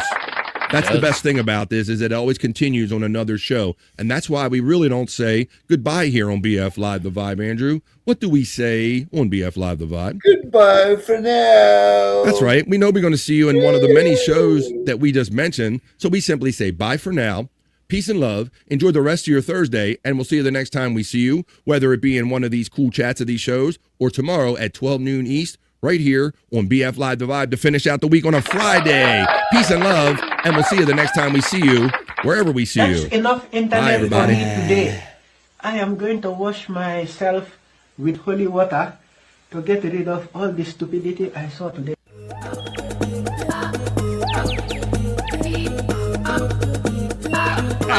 Jackie Mason. Fucking Bobby's fucking funny. Bobby Grant. I gotta give it to you. Line of the day, Bobby.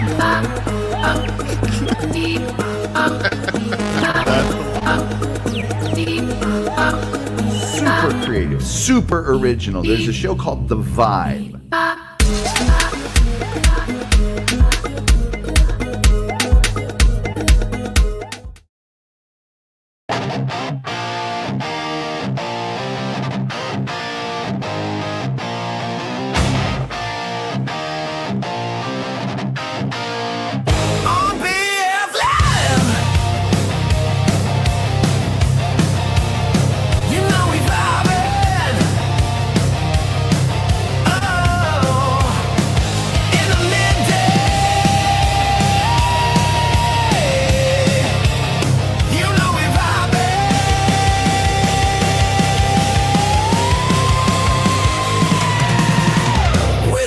Chat family and the greatest panel of friends and all them positive vibes. Oh, it's BF Live.